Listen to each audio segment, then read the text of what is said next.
Welcome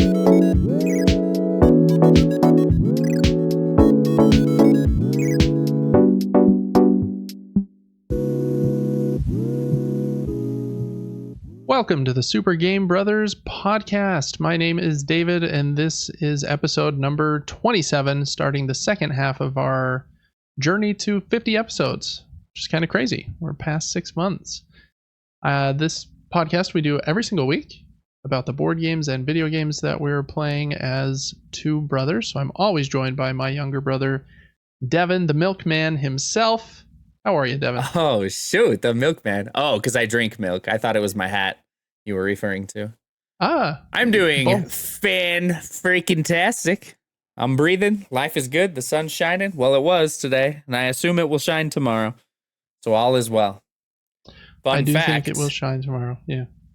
Yeah, I do too. I just ate, this is a very rare occasion for me, but I just ate legitimate crab from Alaska. Like in a leg? No, they de-legged it for me. It was in a bag.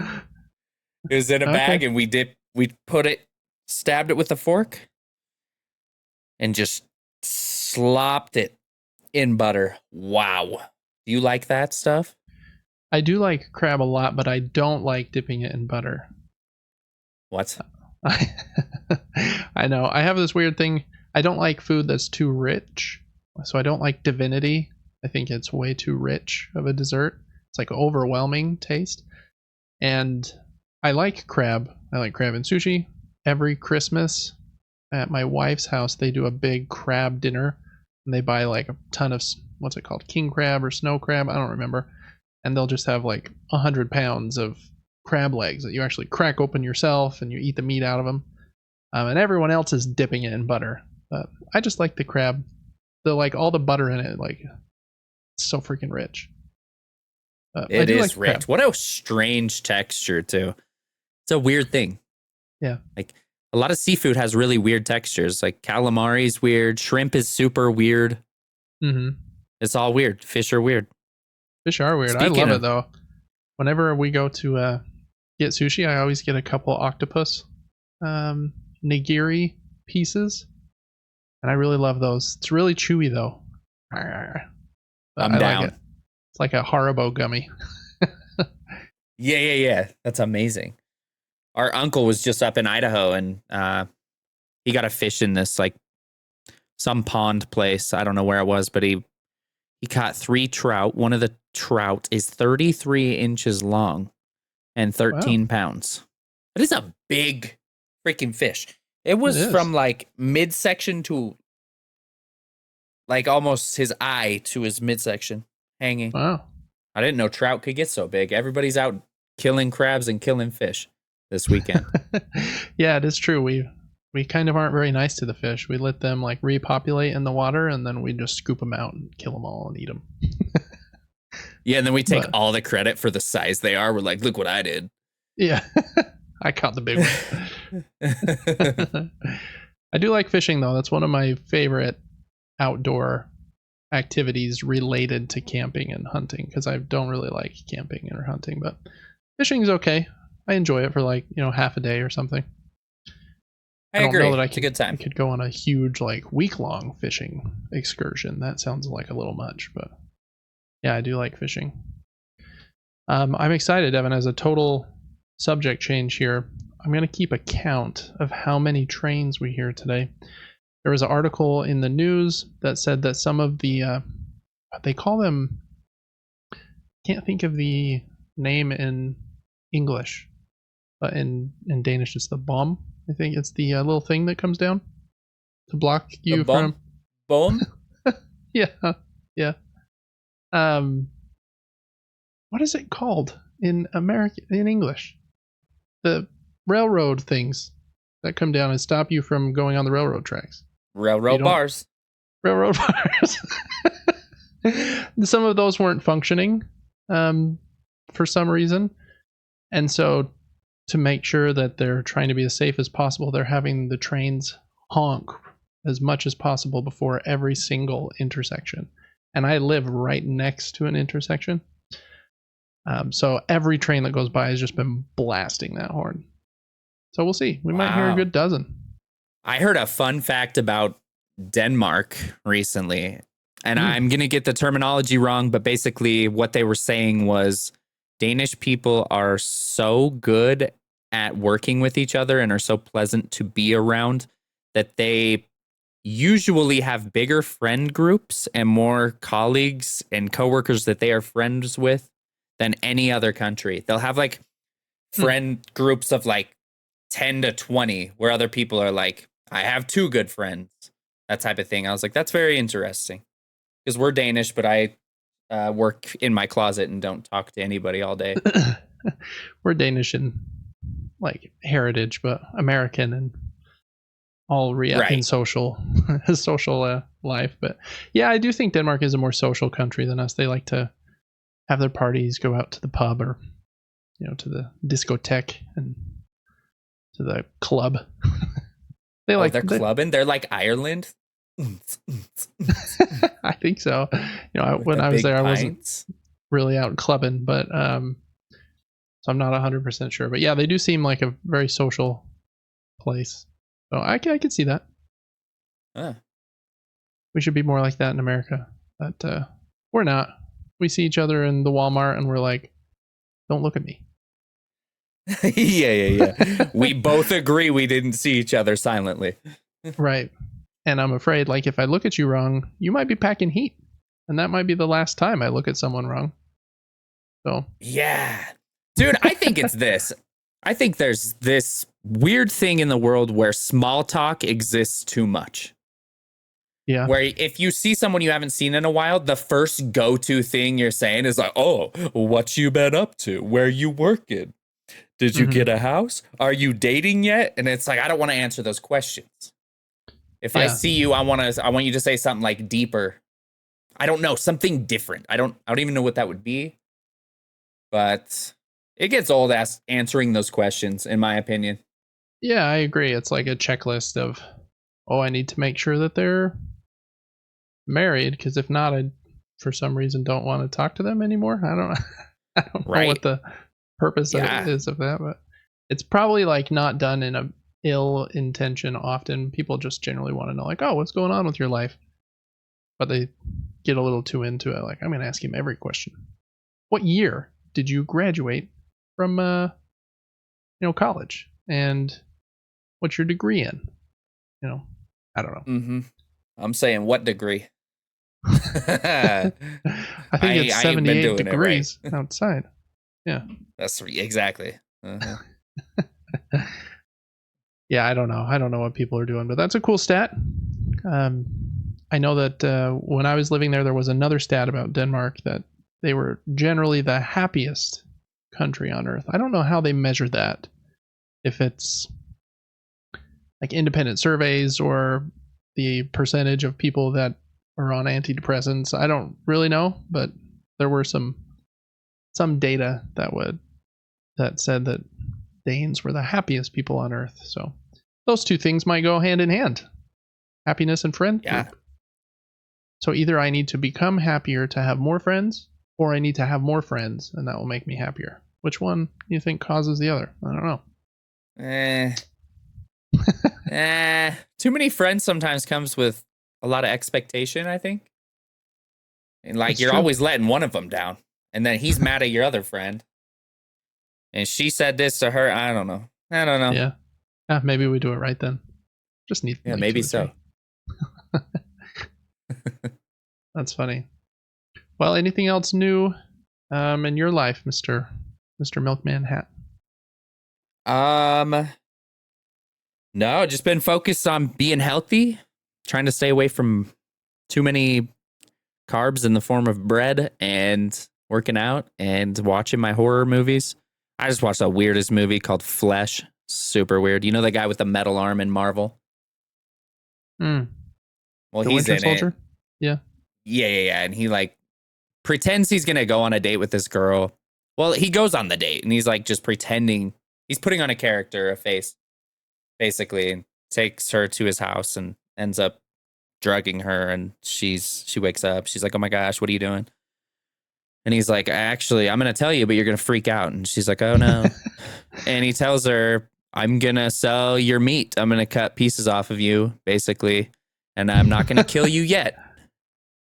It was a weird movie. It was a weird movie. I've been watching a lot of weird movies. I just watched a prequel to Rosemary's Baby called Apartment 7A. It's got the really loud, angry chick from Ozark in it that like kind of helps him run the casinos. I haven't seen Ozark, but oh, you should watch that. I've heard it's really good. I haven't seen that one. But Apartment 7A, any good, or was it a bummer? Yeah. It was weird. It was like a show that was so random you almost couldn't keep up. There was no explanation for why the scene was jumping to where it was jumping, and I don't know. It was fine. I haven't seen the movie I'm about to mention yet, but that is the vibe that I've gotten from anything I've read or seen about Longlegs, is that it seems to like jump scenes and have weird ideas introduced often, but does it make more logical sense as to why things are jumping from here to there, or is it about the same level, it's just better? I liked the camera angles and the colors they used in Longlegs were super cool and like kind of made an effect on you, like kind of left a lasting impact, I guess. But no, I couldn't tell you what happened in that movie. But my memory also sucks, so maybe that's why. Yeah, that is hard. I need to watch some horror movies. We've been we started Lord of the Rings. One of our close friends that lives close by has never seen the Lord of the Rings, which is kind of crazy. He loves like Marvel movies and Star Wars and Harry Potter. I'm like, man, this is like you're like the prime audience. I'm really surprised. Never seen them. And I've seen them probably 50 times. Maybe that's exaggerating a little bit, but 25? I don't know. A lot of times. Yeah, probably. And it's been fun to watch them with somebody that hasn't seen them before. Because I like ask questions, and most of them like I know the answer to, but sometimes I'm like, oh yeah, that's a good question. I hadn't thought of that. Or like seeing someone's initial reaction to some of the scenes you've seen like a million times is fun too. So it's kind of cool to see that like that series of movies that I hold in like such high esteem, like they're going over really well. He really likes them. And so I just think that like quality like is kind of timeless, which is cool. Been a fun little experiment. We're about halfway through the series. We finished Fellowship and we're a little more than halfway through the Two Towers. Just about to start the Helm's Deep fight. Ooh, it's like one of the best scenes in the whole thing. Yeah, that's a good one. So yeah, no horror for me yet this month. It is only the 2nd, so I got a little time to get to the horror. But those Uruk-hai, they're a little creepy. Get their heads cut off, you know? I'd be scared in real life if that thing was coming at me. I think I just go fainting goat strat. Honestly, I think my body is so overwhelmed that thing's chasing me, I just fall over. And then it does what it wants to me, but I don't know what's happening. Yeah. Yep. You weren't conscious, so it was a win. Exactly. It's like surgery. Yeah.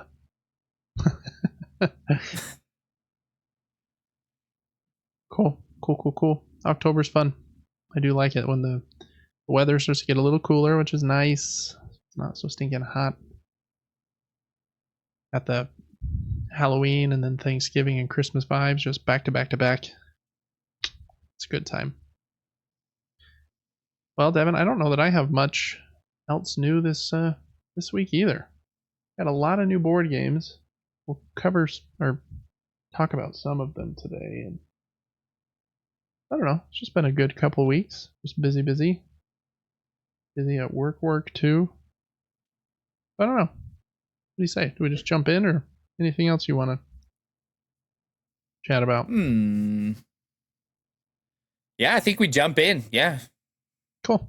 We've got kind of a longer ending segment, so that will that'll work pretty good if we just hop in, I think. Well, this week there's not a lot of news, but before we get to the news, this is, like I mentioned at the top, a weekly gaming podcast that we do. We talk about the board games and video games that we have been playing, go over announcements and news in both of those industries, and just generally have a good time. You can follow the podcast on any podcast service. I think we're on Spotify, iHeartRadio, Apple Podcasts. I think we were on a Google podcast service for a minute, but I think they shut that one down. There's a few others, Castbox and stuff. You'll find it. Just Google it, Super Game Brothers, and you'll find it. We also have a Patreon. You can get some extra content over there totally for free by following the Patreon. And we do have some paid perks as well. You can get some extra videos, submit questions and comments to the show. You can get all of the episodes 3 days early, a monthly Q&A, your name in the credits. That's at patreon.com/supergamebrothers. So please check those out. It helps us a lot. Really appreciate it.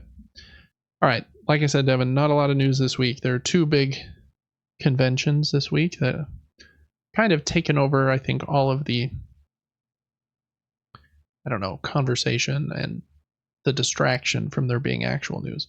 In video games, that's Tokyo Game Show, just happened in Japan. And there wasn't really any huge announcements there, just a few like small things. And like I know Sony had like the PlayStation 5 Pro that you could demo there and stuff like that. So that was in Japan. And then the board game conventions at SPIEL in Germany. What do they call it? Essen? I don't remember. Though that's a lot of words. That convention, I think, starts today and goes, I think, the rest of the week. So there's basically no board game news because of that. So not a lot of news this week, but there are a few little things to go over. We'll talk about what we've been playing, what we're excited about, and then we're going to end with a fun segment after we do crowdfunding corner. So in the news mini nuke, just a few little things. First up, new trailer. I thought it looked kind of cool. It's a game called Moon Mystery, and I think it's kind of an indie game. I think it's only on PC, and I didn't even get the release date to be honest, but it's coming out sometime soon. And I don't know a ton about it other than that it looked like a cool sci-fi first-person shooter on the moon. So I'm just going to read this little blurb. The moon's haunted, and when an astronaut loses contact with Earth, the adventure begins in full. Fill up your oxygen, load up the guns, and set out on an interstellar FPS adventure across the stars filled with puzzles, fights, exploration, and strange secrets of the universe. It's being published by a little publishing company, I think, called like indie.io, but I don't know. Looks kind of cool. I like the vibe and some of those fights on the, I don't know if this is supposed to be on the moon, I imagine, but there's water on the moon for some reason and stuff. I don't know. Could be fun. So look out for that one if you like sci-fi games. Next little one, quick announcement that a game I've been very excited for is coming to console, to Switch, Xbox, and PlayStation on November 26th. This is probably the highest rated Metroidvania that has come out this year. I think it came out in February or March on PC. It's called 9 Souls, and it has this cool kind of hand-drawn art in kind of a Japanese kind of art style. And it's supposed to have a Sekiro-like parry system as well. So the combat is supposed to be really good, and it's also a Metroidvania with like exploration and stuff like that, like Hollow Knight. So it's supposed to be excellent. I'm very pumped for it. Looks awesome. Yeah, I've been contemplating whether I wanted to get it on Steam so that I could play it on the Rogue Ally, and now I've got the tough decision of do I do that or wait and get it on the PlayStation. I don't know. So we'll see. But very excited for that one, 9 Souls. And the last little thing, a new music pack is coming to Beat Saber, which is a very awesome game if you have VR on the Quest or PlayStation VR. Man, it's probably the best VR game, in my opinion. It's so fun. If you liked things like Guitar Hero, it's just excellent. This is a Britney Spears music pack, which is very odd. And the trailer was so short, and they don't have a blog post, so they actually haven't announced what the songs were. But most of their packs have like 5 to 10 songs, depending on the artist. So, Devin, you can play Hit Me Baby One More Time in a Beat Saber on That will October be so 8th, nice for me. if you want. Yeah. Yeah, there's a lot of cool packs on there now. I think they had Green Day and Linkin Park. And then they had a Rocket League pack, so there's Rocket League music in there. And I think they have other collaborations with Monster Cat as well. But yeah, just so much music in Well, Britney Beat Spears Saber. music is in Rocket League right now. Is it really? Or maybe it's not right now, but like recently they released some like 90s songs from different groups. And I was playing recently and kept hearing a Britney Spears song. Funny. I wonder if that was like in the radio or if it's a goal explosion sound effect. Ooh, That's I think it was a interesting, goal explosion. Yeah, Oh, you're right. Okay. Well, that's cool though. Cool. That is all for the announcements and trailers.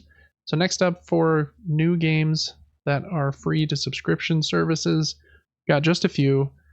We talked about these last week, Devin, during the state of play discussion, but just wanted to cover them here in the regular section. But the 3 games included with PlayStation Plus Essential this month in October, which are available right now, are WWE 2K24, the Dead Space remake on PlayStation 5, and Doki Doki Literature Club Plus.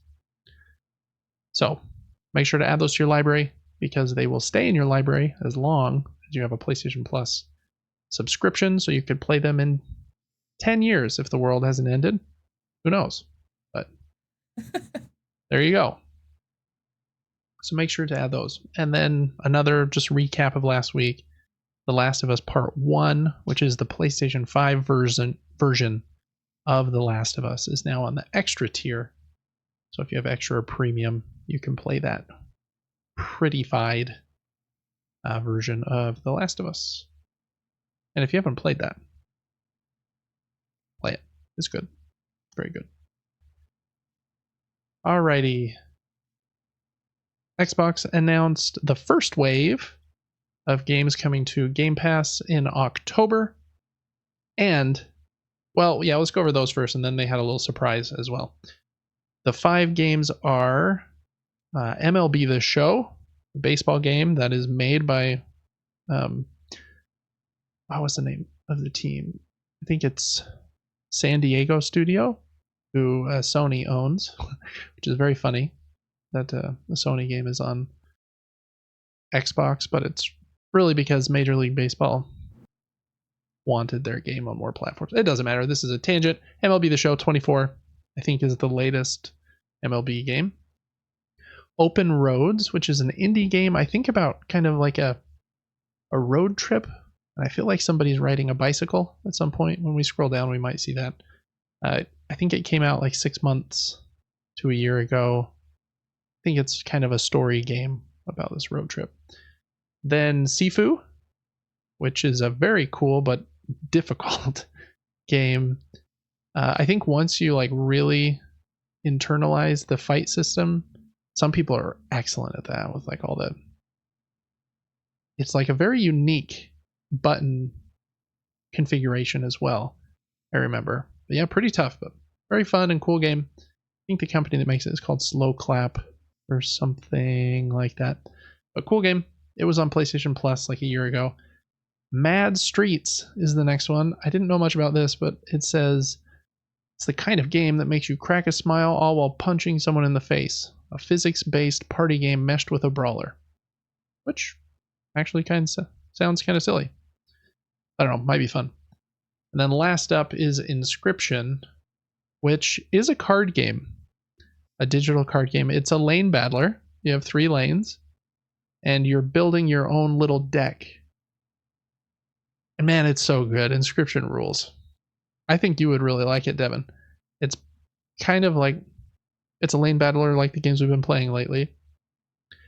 but you're playing against the table, or excuse me, across the table from this creepy dude that you like between runs. He'll like talk to you in weird ways, and you can stand up from the table, and then like eventually you try to escape the room, and it gets weirder and weirder and weirder. I thought the game was the coolest in like the opening act, and then I think Act 3 was maybe like the least cool, but very cool game. Really recommend Inscription if you like card games. So anyways, those are the 5 games. They're out on the 2nd, 7th, and 10th respectively, which wasn't very helpful, but basically all of them are out except for Mad Streets will be out on the 7th and Inscription on the 10th if you have Game Pass. Then at Tokyo Game Show, Xbox announced 4 more that were available that day. So they're available right now. First one is called All You Need Is Help. And I think this game was made by Q Games, maybe? Or maybe not Q Games, the company that made Pixel Junk. I believe Pixel Junk Monsters and Pixel Junk Shooter. I think I'm thinking of the right game. And it's a cooperative game where you are playing as these different like Tetris shapes and have to do silly puzzles together. It looks very fun to like play like in a cooperative setting, you know, on the same couch probably. I hope it has couch co-op. I'm not 100% sure of that, but if it doesn't, that would be silly. Looks very fun. Very excited to try that one day. So that one's out. Then 2 Mana games. You got Legend of Mana and Trials of Mana. I haven't played a Mana game, but they're a pretty popular JRPG series. And the last one is We Love Katamari Reroll Plus Royal Reverie, which is a lot of words. Katamari is a very odd world as well, I think, where you play as this giant ball and you like roll over stuff. Really weird game, but it has like a cult following. I don't know if this Royal Reverie Reroll Plus is a remake or a remaster of one of the earlier ones, but anyways, those are all also on Game Pass, and they announced them at Tokyo Game Show just in the last few days. Okay, then Nintendo announced a couple new ones coming to, what do they call it? Nintendo Online and Expansion Pack, I think they call it. It's 2 F-Zero games. 2 F-Zero games from the Game Boy Advance. I had this first one, I believe. I had F-Zero GP, I think. I don't remember if that's a different game than F-Zero GP Legend. So I definitely remember that first one. It was fun. F-Zero is kind of crazy. It's like really high speed. Hard to stay on the track, in my opinion. And then the second one is called F-Zero Climax, and it only ever released in Japan. So this is the first time you can play it outside of Japan, unless you pirated it before. And if you did, shame on you. But anyways, so those are coming to Nintendo Switch Online on October 11th. And then the Epic Game Store, like always, has a free game this week. This one is called Bear and Breakfast, kind of a play on the bed and breakfast idea, where you play as a bear who is building a bed and breakfast. And so it's kind of a crafting, gathering game where you're trying to build the best bed and breakfast. Looks kind of silly if you like games like that. Like, what is the one that Nintendo makes? Animal Crossing and games kind of that ilk that are a little slower, and you're building stuff, trying to make the best, you know, supermarket or house or The Sims kind of idea. Then you might like Bear and Breakfast. So add that one to your Epic Game Store library. And just from this week, that's a bunch of free games. If you have PlayStation Plus, Game Pass, Nintendo Switch Online, or a free account on the Epic Game Store, then you can get some free games there. There's also a lot of free games on Amazon Prime from the month of September. They haven't announced any of the October ones though. So anyways, that's it for the news mini nuke. That's probably the shortest opening segment that we have had. Devin, out of all of those games that we just mentioned on PlayStation Plus and Game Pass and Nintendo Online and the Epic Game Store, which of those do you think would you be most likely to play? I think my recommendations would be Dead Space Remake, which I know you're playing and we'll probably talk about a little bit later. Last of Us, ugh. I mean, on Game Pass, I'd probably try out MLB The Show, Open Road, Sifu, and Inscription. And All You Need Is Help. They had a good lineup, in my opinion. So I just took all the good picks. So Devin, what's your pick? Yeah, I'm left with F-Zero or We Love Katamari Reroll Royal Reverie. Yep. No, You can pick the same one. I agree. Sifu is extremely hard if you're looking for a challenge. Last of Us will forever be good. Dead Space remake, pretty fantastic game. Mana, I feel like I kind of know what that is, but not really. Would be curious. F-Zero was fun when I was 7 years old, and I don't know if it's still good. Yeah, I agree. Kind of has the same feel as that first Mario Kart game, where like the turning is like odd, because it feels like your character is just staying, and the world is like turning really fast.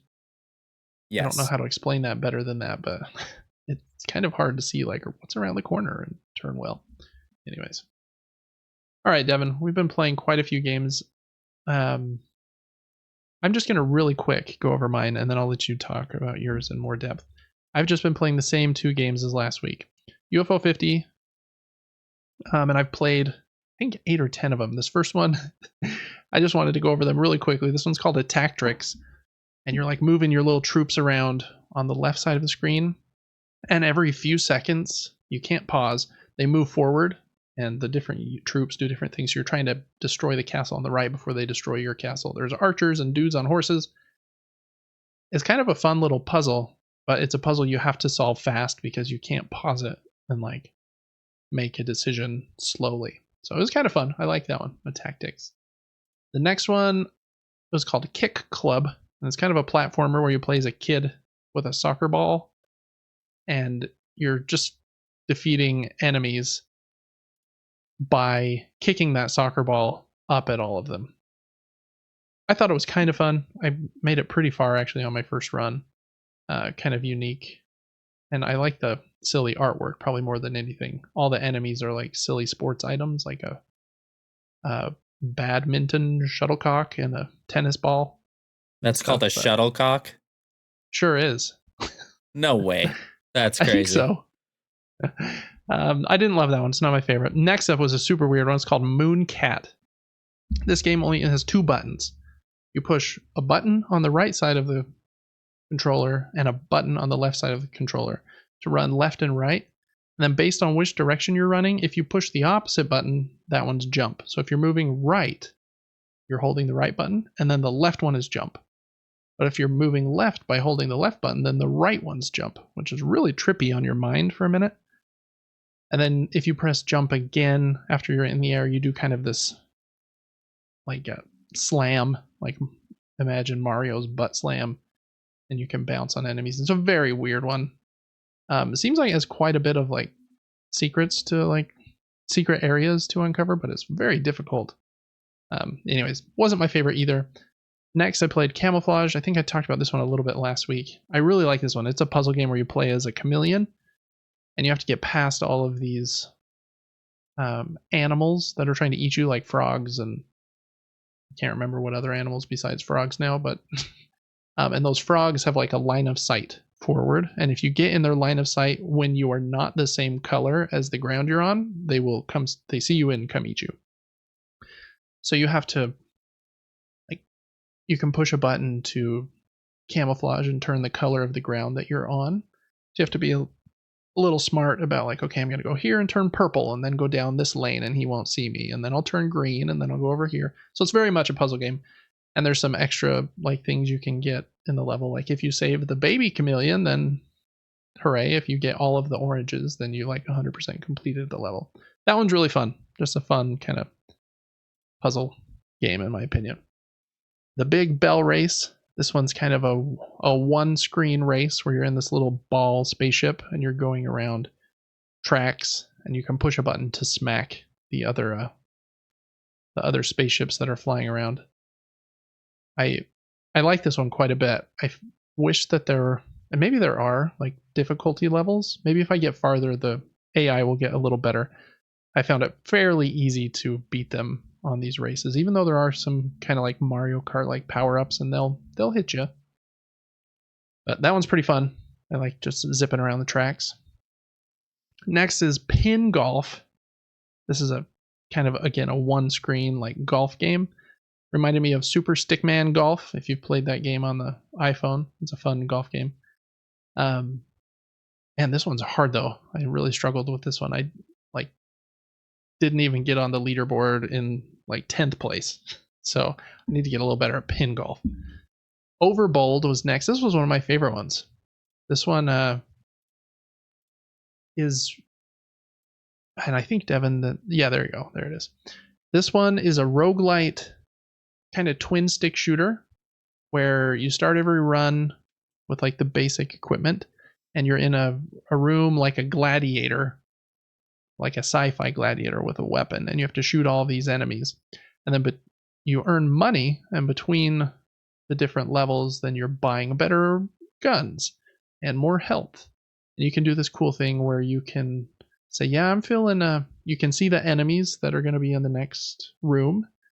And you can say, I'm feeling brave. I want to make it more challenging. And if you do that, there will be then maybe a different kind or more enemies, but then you'll get more money.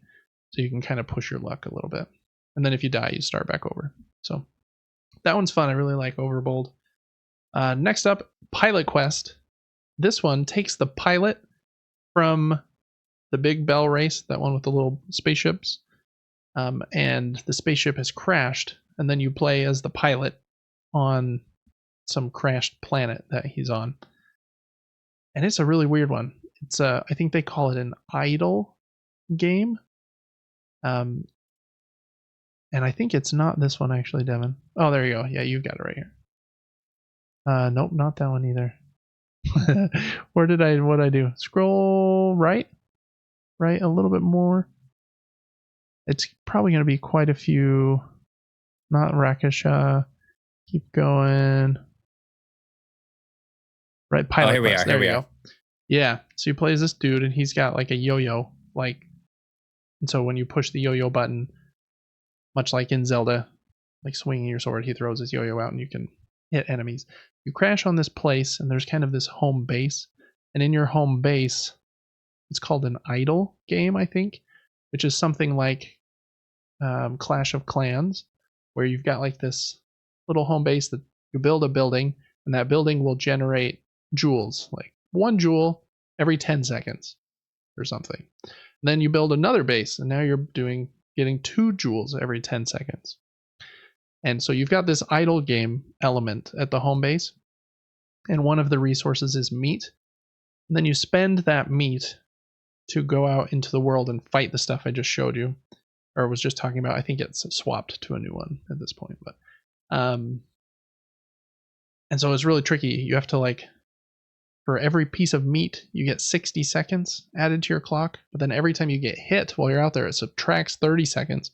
And if you don't make it back before your time runs out, you die and lose all of your stuff. So you're like playing the idle game to get a bunch of resources, convert them into meat so that you can spend the meat to go out into the world. And this is where you'll like fight stuff and find secrets. And there's like characters that want you to like do quests and stuff, but you've got to do them fast so that you can get back to your home base before the timer runs out. It's very unique. Weird kind of melding of an idle game with kind of a top-down Zelda kind of like experience. Anyways, that one's very quirky. I like it quite a bit. And then last up is a shmup. It's called Seaside Drive. And this one, you're in this car and you're just like at the bottom of the screen, and there's all these enemies above you in kind of classic shmup style, like spaceships and stuff flying above you, and you're shooting upwards at them. Then sometimes the enemies are on the road with you, like in front of your car or behind it, so you can push a different button to shoot parallel to the road. The interesting thing about this one is your gun in your car has 3 different strengths, like low, medium, and high, and you charge it up by power sliding, or drifting, I think is what they call it actually. So if you hold still, your weapon is just going to start like getting less and less strong. So you have to stay moving basically along the bottom, which makes it trickier. And I think that's a cool twist. So anyways, those are just some of the games I've been playing on UFO 50. It's very unique, very weird. Some of the games are very short, and you can beat them in half an hour. But some of them seem a lot bigger. I've mainly dabbled with kind of the arcadey ones. There are some bigger ones I haven't tried yet. But anyways, UFO 50, still great. Still highly recommend it if you like this era of games. If you don't like games that are on the NES or the Super Nintendo, then definitely not for you, but super cool. And then I've been playing Balatro on my phone and my iPad, and I've talked about Balatro a lot, so I won't really say much more, but if you like card games, poker, or roguelites, or really like any addicting kind of like combo game, like, ooh, I want to score better this game than I did last game. Like, it gives you that feeling. Like, you can have some crazy combos with the weird jokers that you get in your run. That, I mean, you can score like 1,000,000 points in a hand, which is crazy. Balatro is great. Anyways, I said that was going to be a quick update, and then I talked for a long time. But that's what I've been playing. Fantastic. Lately. Whew. And Devin, I pulled up 2 videos here for things that I know that you played today, but you may have other things. I'm not sure. If you do, feel free to chat about those as well. But we'll throw over. I think I've just got the 2, but okay. I've been playing this is the most recent Dead Space that's come out, right? It's a remake of number 1, but this is the most recently made Dead Space, correct? Mm-hmm. Mm-hmm. This game's amazing. I can tell kind of that it's a remake of a game. I think the movement could be a little more, I don't know if the word's fluent or fluid. Either of them works. But there are some slight inconveniences in some ways. The map system, I don't like to go to the map. It takes too long to get there. But they do have a quick map. You can tell they had the tram system was to like be a place where we can have a load. Like, we need to load in the other side of the map. Yeah. So we have this tram, and sometimes like, okay, now it's a fetch quest, like go back to this other side of the base. And so I can totally see where you can feel like those older video game mechanisms. Yeah, there's a few funny things like that in the game, but overall the game is so pretty. It's intense, it's loud, it's brutal, it's dark at times. You got to turn all the lights off in different areas and try to maneuver with your flashlight. Tons of different enemies. Some enemies you want to shoot their limbs off, some you want to shoot in the face. Some climb on walls, and some look like tiger seals. I don't know. There's a lot of weird enemies in the game. You go into space sometimes and it's silent, and you fly around. You're like healing the ship in a way, trying to figure out what's going on in this game. It's fantastic. It really is. The gunplay's fun. It's difficult. We tried to do this on impossible mode on stream, and what a mode that is. It is truly impossible unless you cheat in a way. Pretty much. Yeah. Or the you're difficulty's like one of those high. People that learn the game perfectly and like actually do it. But I feel like most people are cheating with the saves. Yes, the game's long enough where it would take a very long time to learn every section so perfectly. So what I think they're doing, basically impossible mode is the hardest difficulty in the game. Enemies take less damage, you take more damage. And if you die one time, the game basically boots you out of impossible mode, puts you in hard, and says you failed. Restart. Mm-hmm. I mean, if you want to play this game start to finish, you're going to be like 8 to 15 hours probably, I'm guessing, somewhere in there. If you're just going where the path says. But in impossible mode, you probably want to search corners, get stocked up on ammo, that type of thing. So that's crazy. So I will not be doing that platinum trophy, but we got close. We got very close. I'm wearing an antler suit right now from my first playthrough, which was years ago. But it's perfect for October if you're looking for a horror type game to play. It's beautiful, high frame rates. And it's scary enough. It's nice. Yeah. They didn't try to tap too much into this is a horror game, but we are gonna scare you at some parts. Yeah. No, I agree. I think it is if you like games like Resident Evil, then I think you're gonna love this one. If you like sci-fi. I mean, if you don't like sci-fi, then you might not, but yeah, I think personally that it's it's like the top of David's scary game threshold. For some reason, I'm a little less brave with video games than I am with movies as far as the scariness factor. And I think this one is quite a bit scarier than like Resident Evil. I think the creatures are creepier. It's a lot gorier, and darker. And I don't know why aliens for some reason are scarier to me than like zombies. I don't know why, but a bit of body horror and body mutilation too, with like you have to shoot their limbs off. And I think that's one of the coolest things though, that weapon that can adjust from like a horizontal line to a vertical line, and depending on which enemies are out, you need to change the orientation because it's better at cutting off their limbs that way.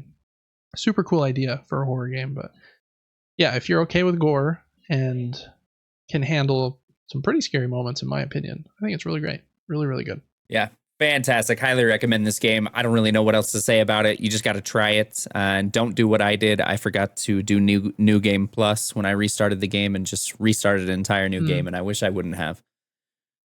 Because there's basically, the last thing I'll say about it is if you do new game plus, you're going to get enough nodes in the game to upgrade some weapons you didn't upgrade in your first playthrough. And since I started an entire new game, I'm kind of unable to do so. But it's so good. It really every is. New suit and every gun upgrade, I think they expect you to go through twice. So that makes sense. Yeah. Mm-hmm. Basically, you just have to learn what the enemy's weakness is and be swapping guns constantly. You have quick keys left, right, up and down on the D-pad. And once you learn that, it's not too bad. But it's super fun. Super beautiful. Yeah, and on PlayStation Plus. So if you have a PlayStation, play it. It's good. Yes, sir. I played one other weird game today. So we had someone buy us this game to stream. And this game was called The Baby in Yellow. And honestly, a super pretty game. Kind of cartoon-ish. I was playing on mouse and keyboard. That's how I can do the thing. But he bought us this on Steam, and basically it's for spooky season, kind of horror vibes in a way. Basically, this baby becomes a demon. And you're like babysitting it? Was that the idea? Yeah, basically changing its diaper, feeding it, and trying to find it because he's teleporting everywhere and you don't know where he is. What else happened in this game? I was running around from like a demon form of him. What did you see? That was most that I saw. I didn't get to watch a ton of this one, but it just reminded me of like Jack from The Incredibles if you just mixed him with like a little bit of a creepy demon baby. Yeah, it really, really is. Basically, the baby just inconveniences you the entire game. This little robot tries to help you, and then he goes crazy sometimes. And this will be a good part for anybody watching the podcast. You're about to see, kind of wrecked that baby with the cannonball, and then decided to turn him into one right here. So this is a perfect spot to show. He's a little dizzy right now, but he was being a nuisance. And the game was like, you got to take care of him before we can move on. So I put him in the cannon, sent him to space. He came back within a few minutes, but very weird game. Honestly, it was funny. It ran super well. We had no issues with the game. People really enjoyed it because of its cute art style, yet it kind of was scary. I don't know how much he spent on it, but I recommend it if it's like $10, something like that. But it's funny. It really was. It was quick. I think we beat it in 2 hours. Yeah. How many like acts did it have? 5? Ooh, 4 or 5. Maybe 4. It's on Unreal Engine 5, it said. I don't know. That seems like they're updating stuff. It must be loved by some. I don't know. Yeah, I feel like with games like this one and Poppy Playtime and whatever the others are called, they add new chapters periodically. So they'll probably add some more to this game if it has been doing well. I agree. And those are on brand for you right now in October with your Halloween decorations. Yeah, I may dabble in Five Nights at Freddy's for the first time in my life tomorrow. So wow, could be interesting. Cool. Yeah, I've never played one of those either, but there are so many of them now. So I don't know. I feel like some people like them and There must be something to them because they have done really well, made tons of money. Cool. Well, that is it for the video games we've been playing. For board games this last week, I only played one. I had to cancel my standing board game night, and but Devin came over and we played another 2-player card game. We're kind of obsessed with those right now. Yes, we did. This one is called Radlands, and yeah, it's really excellent. Just quickly to explain it, you have 3 different lanes, and at the base of your lane you have a camp, and you have to protect those camps from being destroyed by putting people in front of the camps to defend them. And then your lanes line up with your opponent's lanes, and they have camps at the end of theirs, and they're protecting them with people. And each card generally has 2 health. If it gets injured, you tip it, or tap it, I think is the Magic the Gathering term. You tilt it 90 degrees. And then if it gets injured again, then it's destroyed. And this game has a couple unique twists to it that I really like. First, the backside, well, I like that there's a shared deck. Like, I didn't make my own deck, and you don't make your own deck. It's just a big pile of cards, and we both draw from the same deck. That makes it really simple to jump in. Like, you don't have to build a deck or anything like that. We played Compile a couple weeks ago, and that one, the deck building is super easy, so like that's not a barrier. But some games have like, okay, we want you to make a 60 card deck, and here's 500 cards, so go make your deck for 4 hours and then we'll play. So this one's just put the deck of cards on the table, and then everyone choose a couple camps and we're ready. Super cool. The artwork's great. It's by Manny Tremblay, who does the art for Dice Throne, and I think he's one of the designers of Dice Throne, which is probably my favorite 2-player game. Yeah, Radlands, super great. The other mechanisms I like besides the shared deck.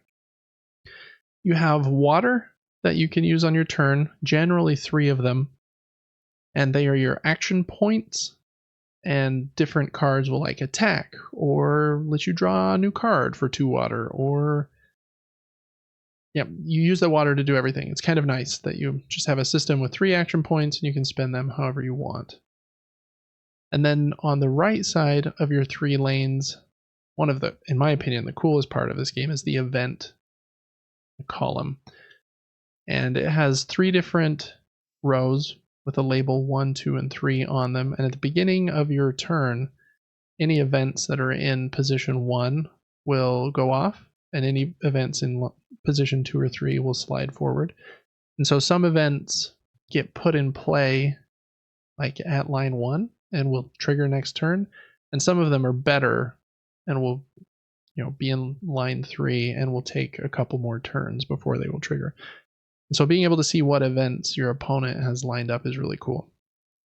And then you have 2 cards on the other side of your stack, or of your columns, that are always available for you. They're your Raiders, which is a level 2 event that you always have access to, and the Water Tower, which lets you basically take a water from this round and then take that Water Tower into your hand, and then next turn spend the Water Tower to get a 4th water. So if you didn't use all your water one turn, it's a way to bank it for their next turn, basically. And inside of that, I guess the one other thing I like with the shared deck, I like it when games use the backside of their cards in a creative way. And this one does that too, where you usually play cards face up for like the regular people that have 2 health. There are some things you can do to get a punk, which is a card face down, and it only has 1 health, but it can still defend. And there are some cards that, like if you have a punk in play, will let you do something extra. I really like the punk system too. And the punks, you don't look at them, keep them face down. Then if they get destroyed, they go back on top of the deck, which is a cool thing. Anyways, I just talked for a whole bunch. I think my favorite part of our play, this when we played a few days ago, was I had a card that let me get a bunch of punks out, and then I played an event that let me take all of my people, including punks, back into my hand, which was really fun because I just got like 3 or 4 punks out, didn't know what they are because they're face down. and I just got to flip them all over into my hand, which was a fun moment. Yeah, you Anyways. capitalized on a bunch of other abilities with that strategy. And then ultimately I lost because that seems to be how it goes. Just barely for me, just a couple losses. It was lately. very close. It was. Yeah, and the camps are really cool. Each camp has a different ability on it, and you get 6 of them at the start of the game, and then you choose 3 of them that you'll play with. And one of my camps I chose was like draw 3 extra cards and then immediately destroy this camp. So I was basically playing with 2 camps, but I had extra cards. So yeah, they have some really cool abilities on them. Devin had one, I think, called the Juggernaut, that on each turn he could like move it forward in its column, kind of like that huge car on Mad Max with the guy playing the guitar on the front. And if it ever got to the front and you needed to move it again, you got to just destroy one of my 3 camps. That was a scary one, for sure. Yeah, I don't know. How'd you like this one compared to Compile and Dice Throne? I think those are probably the only other 2 lane. Well, Dice Throne isn't a lane battler, but the only other 2 like 2-player card games that I've had you play to this point. I liked Radlands a lot. I would say it's more complex, which means I think you could enjoy playing it more times. Yeah.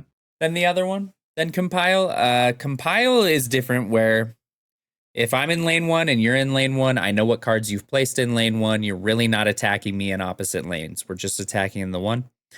In Radlands, I can attack your lane 3 characters from lane 1, which made us have to be way more aware of what was on the board. Yeah. I needed to know all of your perks versus mine, that type of thing. Really cool aesthetic to the game. We use the playmats. As you can see in this picture, they don't have the playmats right here. The playmats organize things tremendously, and I'm glad you had them. I think it's super cool. Let's see if I can find them here. But I loved the game. Yeah. Very unique mechanics. Sometimes it was hard for me to know what to do on a turn. I was like, I'm just going to draw cards, or maybe I should use an ability, but that ability doesn't seem like it's going to do enough to push me forward. So I'll just draw cards, or I'll just get more water for next round. Yeah. I think this is one that gets better the more times you play and the more you start to know the deck a bit better, because I hadn't played in probably 6 or 7 months, and this was your very first time ever playing, so it was all brand new to you. Yeah, the last thing I'll say about it is basically, you might have touched on this, but you start by getting 6 cards, and there's 6 camp cards, and then you choose out of those 6. You're basically doing a quick deck build of what perks of what camps do I like the most. I'm going to discard 3 of these and never use them the entire game. I'm going to keep 3, and hopefully this is a good trio of perks to go against whatever your opponent chooses. And I thought that was a cool system because your game is going to be so different every time you play. Yeah, and those camps are very important for your strategy. So I do like that. There's quite a few. I think there are like 30 maybe camps in the base game. And in the next month or 2, the Cult of Chrome expansion comes out. And they didn't want to mess with the deck distribution of the main deck. So that expansion is only more camp cards. Oh, cool. Which is kind of cool. It makes it easy, again, that it will also fit in the box, so you don't have to like worry about a second box for the expansion or anything. Yeah, Radlands is great. I love that you can just get the box. It's like 15 to 20 bucks. You know, if you get it on sale, you might get it closer to 15. It might be 20 or 25 at full price.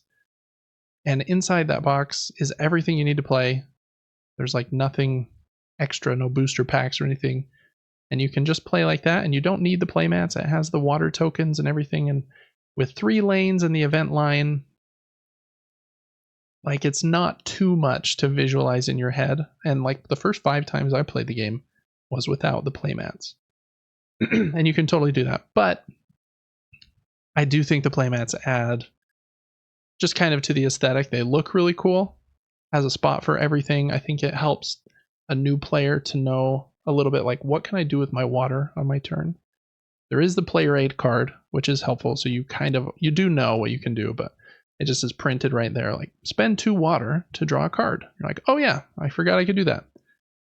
So I think the mats are really awesome, but maybe just get the base game first, try it a few times, and then decide if you want to splurge on those. I got them secondhand from some guy, because getting the playmats can be a bit pricey if you get them brand new. But yeah, Radlands is great. One of my very favorite card games.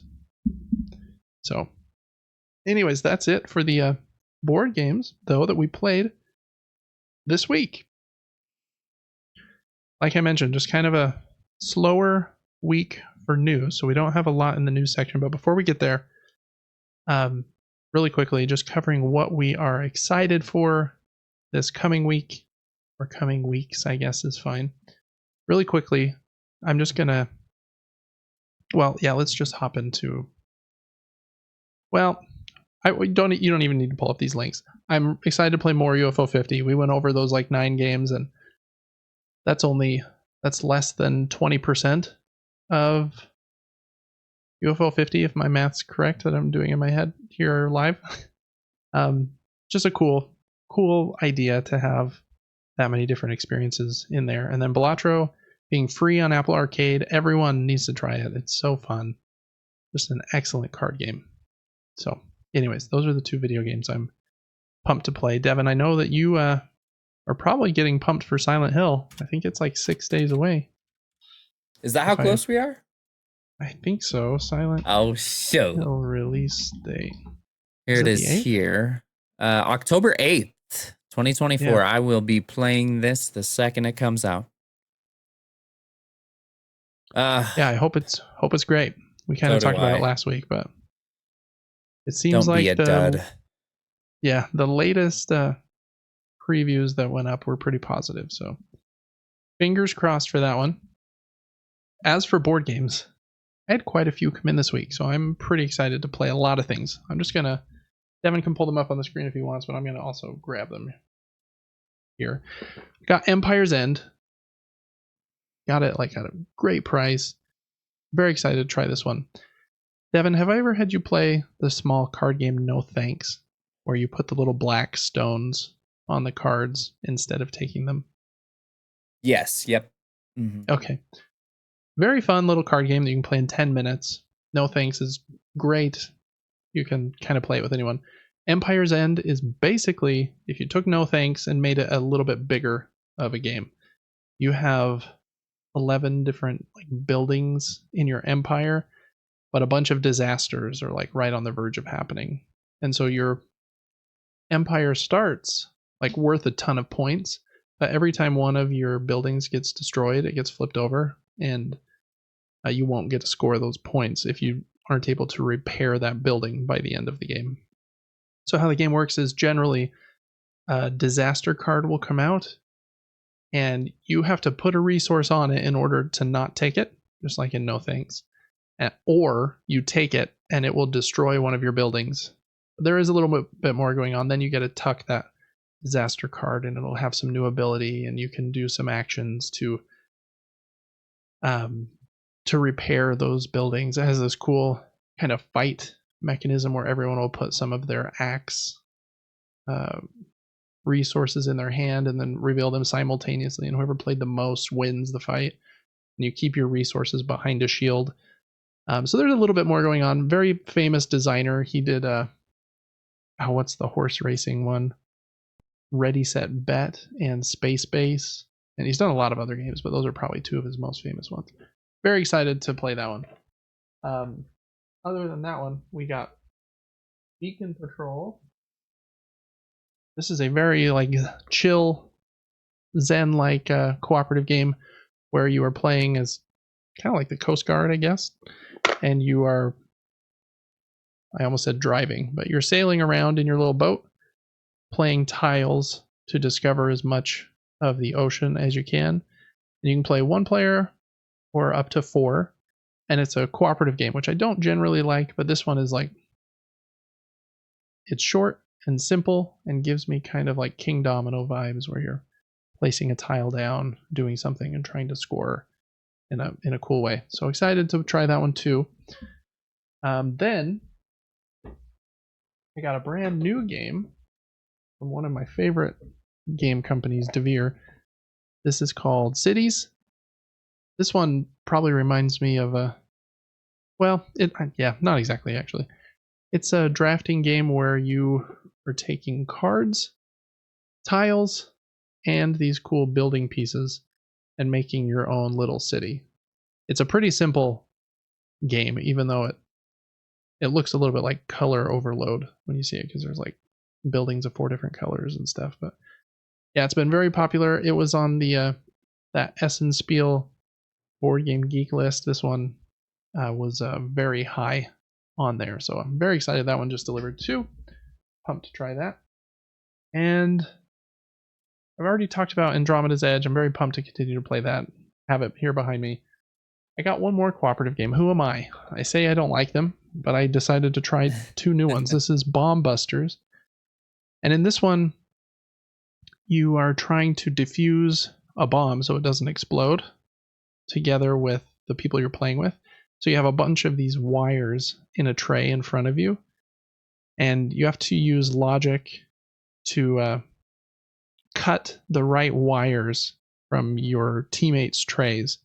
They put them in order from lowest to highest, and I won't go into like every detail of how it works, but you want to cut the blue wires. If you cut too many yellow wires, you lose, and if you cut a red wire, you lose immediately. So you have to be smart about which ones you cut. You can get some tools, and yeah, it's supposed to be really great.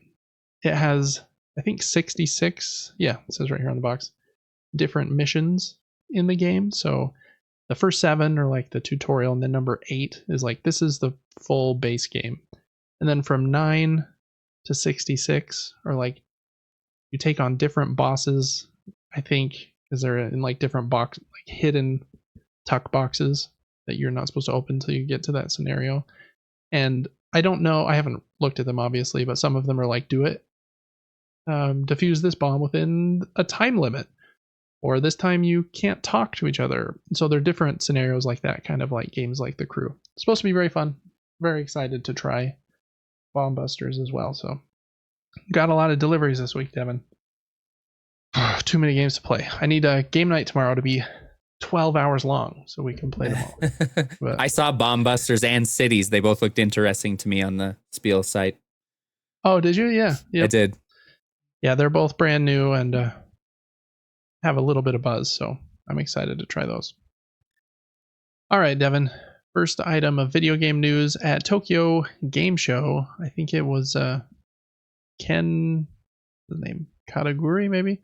The yeah, I think he might be Sony's CEO. I don't remember all of these details, but he gave a presentation, and it was revealed in that presentation that Black Myth Wukong has sold 20 million copies in its first month, which is a a monstrous number. They're in like Call of Duty territory at this point.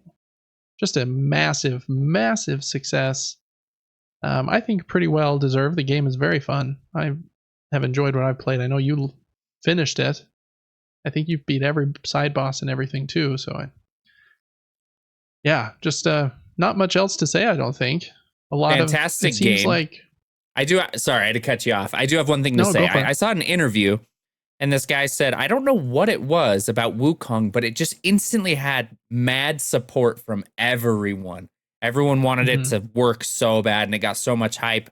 But then he compared it to Stellar Blade, and he said, I think Stellar Blade is a better game. He said the fighting in Stellar Blade is so good. The open world areas are better. The map layout's better. And I was like, that's interesting. I only played the demo of Stellar Blade, but sometimes it's just whatever is the trend and whatever people finally decide to be positive about does better. Yeah. Yeah, I agree. I have a few thoughts about that. I think that Black Myth Wukong being one of the first big games to come out of China was a big deal. I think a lot of even American people like me, I'm like, wow, that's cool. You know, we don't really see games coming out of China. And I think that Stellar Blade is out of North Korea, if I'm not mistaken. So not incredibly different in that way, but I do think that it being a game from China has been a big boost to the game. Is Stellar Blade on PC or is it only on PlayStation 5? Is that would I also do not know, but I can find out. Stellar Blade PC? Oh, he's looking it up. Perfect. I was trying. Yeah, I don't think it is yet. So that's got to be another huge factor. Sony must have paid them like quite a bit to be like, yeah, keep it on PlayStation 5 only for a while. That would be the only I reason think, to not release your game everywhere. Right? I think so. There are like some instances where I think a delayed release can kind of give a game a second pop. I think of games like Hollow Knight and Hades when I think of this. Like Hades was on PC in early access, and then it had its version 1.0. Then it came to Switch, and then like it was started getting a ton of buzz at that point. Then it came to PlayStation and Xbox, or maybe Xbox and then PlayStation. I think like 6 months to a year later, and so it had like boom, like 3 or 4 spikes in like excitement. Whereas if you release it everywhere simultaneously, I do think that's generally better because you just cast a wider net. But if you're not able to do that, having a few spikes, I think helped Hollow Knight as well quite a bit. What are your thoughts on releasing movies only in movie theaters? I have an issue. I have some thoughts with that I will say real quick. Yeah, go for it. I don't know if the spikes from releasing in theaters this day and 3 months later on Amazon Prime or something, is that spike going to generate more than that whole plateau would have generated over the whole amount of time? What if some people are like, I don't go to movies anymore. I don't want to. I don't enjoy it like I used to. I have children, this or that, but I really wanted to see that. And then they never noticed that it landed on streaming platforms and never watched it. There's been a lot of instances where I try to watch a movie and I'm like, the fact that I can only watch that in theaters, or it was only in select theaters not near me because it was at some film show a year ago and they did like this private theater release and I can't find it anywhere, is weird to me. I'm like, just throw it, just give it to everybody. And I don't know, but I don't know anything about money or business. So what are your thoughts? That's a tough one. I don't know that I know enough about the movie industry to really know that. I think, just the historical factor of we make our money at the movie theater generally, because the movie theaters make almost nothing on the movie tickets, right? Of the $10 or whatever, I think the movie theaters only make like $1. That might be very round and incorrect math, but it's somewhere in that area. So the company that's actually publishing the movie, Disney, is making 90% of that movie ticket. And so they make a lot of money from the movies in the movie theater. And then, then when it comes to streaming, is there as big of a pop when the movie already had a release date, a month earlier? Yeah, that's a good question. Because I do think that most people our age and younger, that releasing them the same day would be totally fine. And you'd probably make the same amount of money because people would just rent it on Amazon for $10, just like they would go to the movie theater for, $10 or whatever.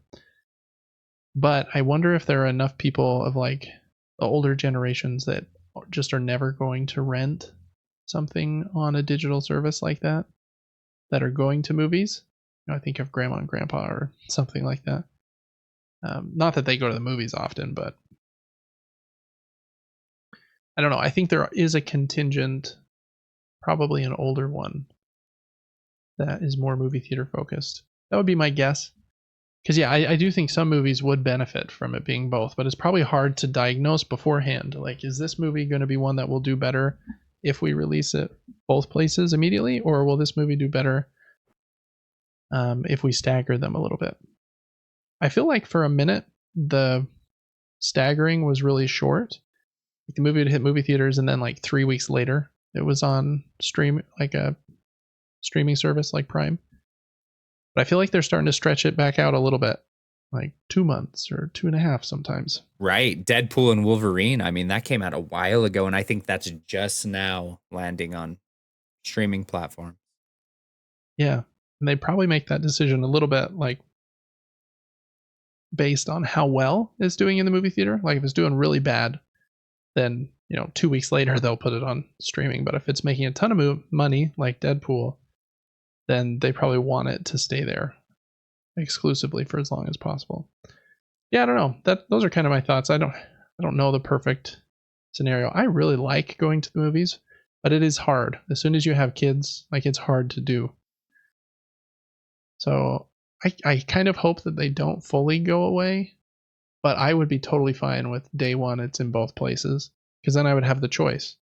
While my kids are still young and they're upstairs in their bed sleeping, then we'll watch movies on Prime. But then eventually when they move out of the house and we want to go see a movie on day one, then we'll probably go to the theater, get some popcorn and a soda.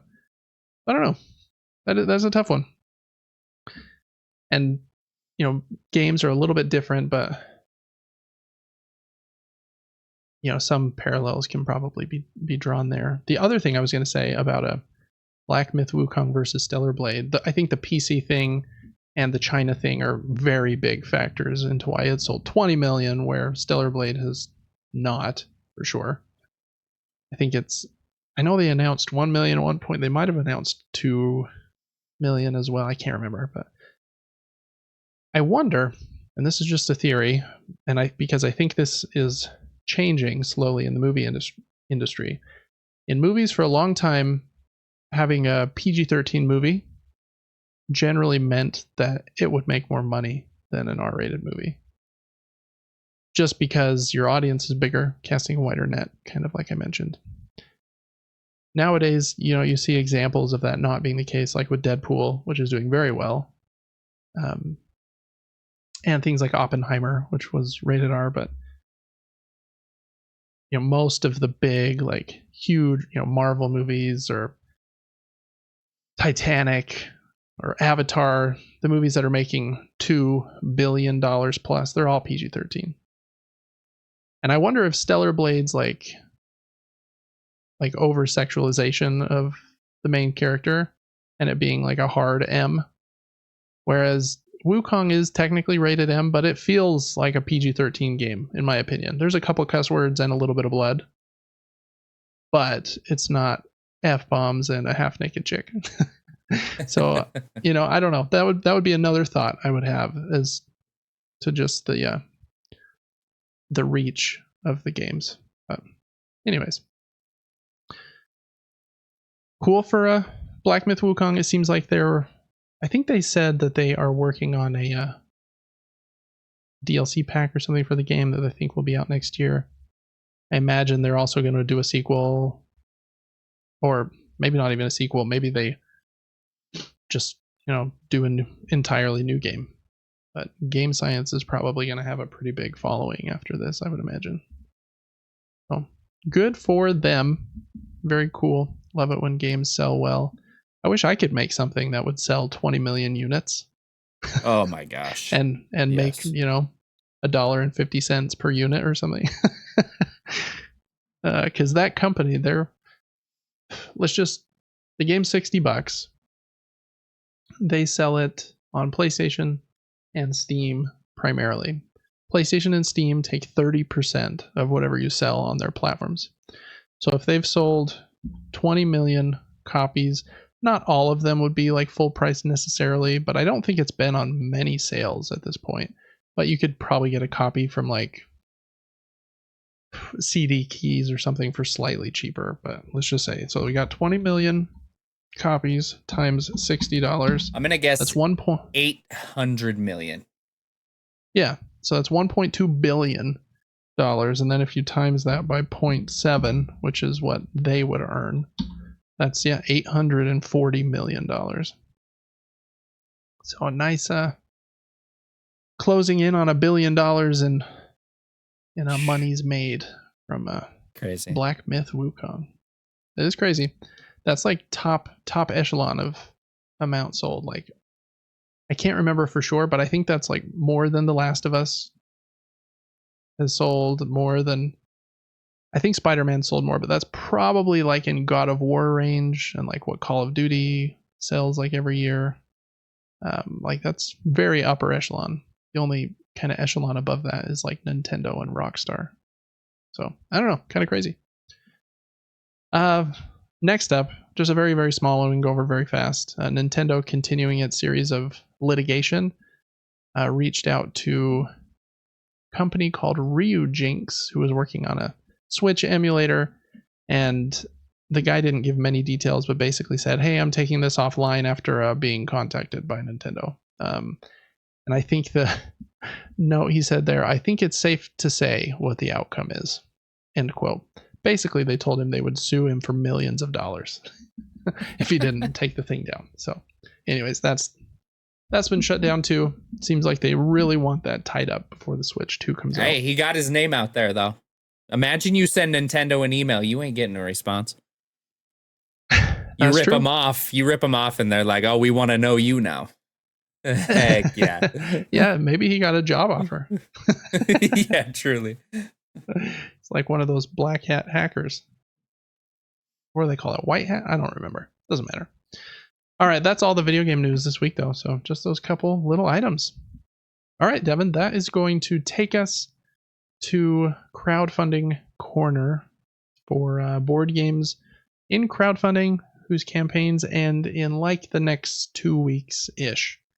There's 6 games I wanted to highlight this week. There are so many. I had a hard time even choosing which ones to go over. There were probably 10 more I could have had on, and I was like, I feel like we can't be in this segment for an hour. Yeah, that's yeah. So I cut it to 6. I think these ones were the ones that were most intriguing to me. First up, we got Gems of Iridesia. Weird name. And a pretty simple game. Basically, you start at the bottom of this board, and you are moving up the board by moving your little meeple to a space that is north or east or west from your piece. And you'll get some of these fancy gems from those locations. And then you can press your luck a little bit and roll some dice. And if you roll values that are higher than the current value, the current value of that gem, then you were able to mine extras. And the price of those gems is shown on dice of the matching color. So the purple gem is worth whatever is shown on the purple die. And that will change. So that purple die isn't rolled. It's just a counter, basically. So the value of a gem can be 1 to 6. Pretty simple game. Other than that, you're spending those gems in order to like build relics and tools that will help you to, I don't know, better excavate the land and get points. Really a pretty simple game, in my opinion. The game ends when somebody gets to the top of the map, which I think is kind of back to the hub city of the game. There's like a fancy jewel under one of the face down tiles up there called the Iridesia stone, maybe, or something. A cute aesthetic. The pieces are cool. The deluxe version has these cool wooden pieces that have like, what did they call it? Luminescent, like printing on it. It's like very shiny. Cool dice. Very light game though. So I don't know that this one is for me. I have games of this weight that I think would prefer. And I don't experiment a ton with super light games just because I don't feel like I'm going to play them more than a few times. And I want a game that has enough on its bones that I'm going to play it 10, 20 times would be like a perfect world for me. But this one's been getting a bit of buzz. I think it's a cool idea, simple game. If you like kind of hex movement and set collection and pretty simple rule sets, then it might be a hit for you. That one's on Kickstarter, ends on the 10th, so in about a week. Next up is Railroad Tiles. This is a game from Horrible Guild. They're one of my favorite board game publishers. And this game is kind of a sequel to a game called Railroad Inc., but that one was a roll and write where you would roll these weird dice that had different roads and train tracks on them, and then you would draw those train tracks on your own little map in order to make like the best kind of network of roads and train tracks. This one is a tile laying game, and it has one of my favorite drafting systems in it, very similar to something like King Domino, where when it's your turn to choose which section of tiles you want, you can take the section that has 4 tiles in it, which is obviously the best one. But by doing that, you will then be last to choose in the next round. But if you take the one farthest to the left, that one will only have 2 tiles in it. But then you'll be in first place to choose next round. So by choosing something better, you'll be later in turn order next turn. Love that system. It works so good in King Domino. This game just has a bit more going on than King Domino, so I'm excited about that because I feel like I've seen everything King Domino has to offer. It's a very short, light 15-minute game. In this one, you after you draft those tiles, you'll then put them in your little map in front of you.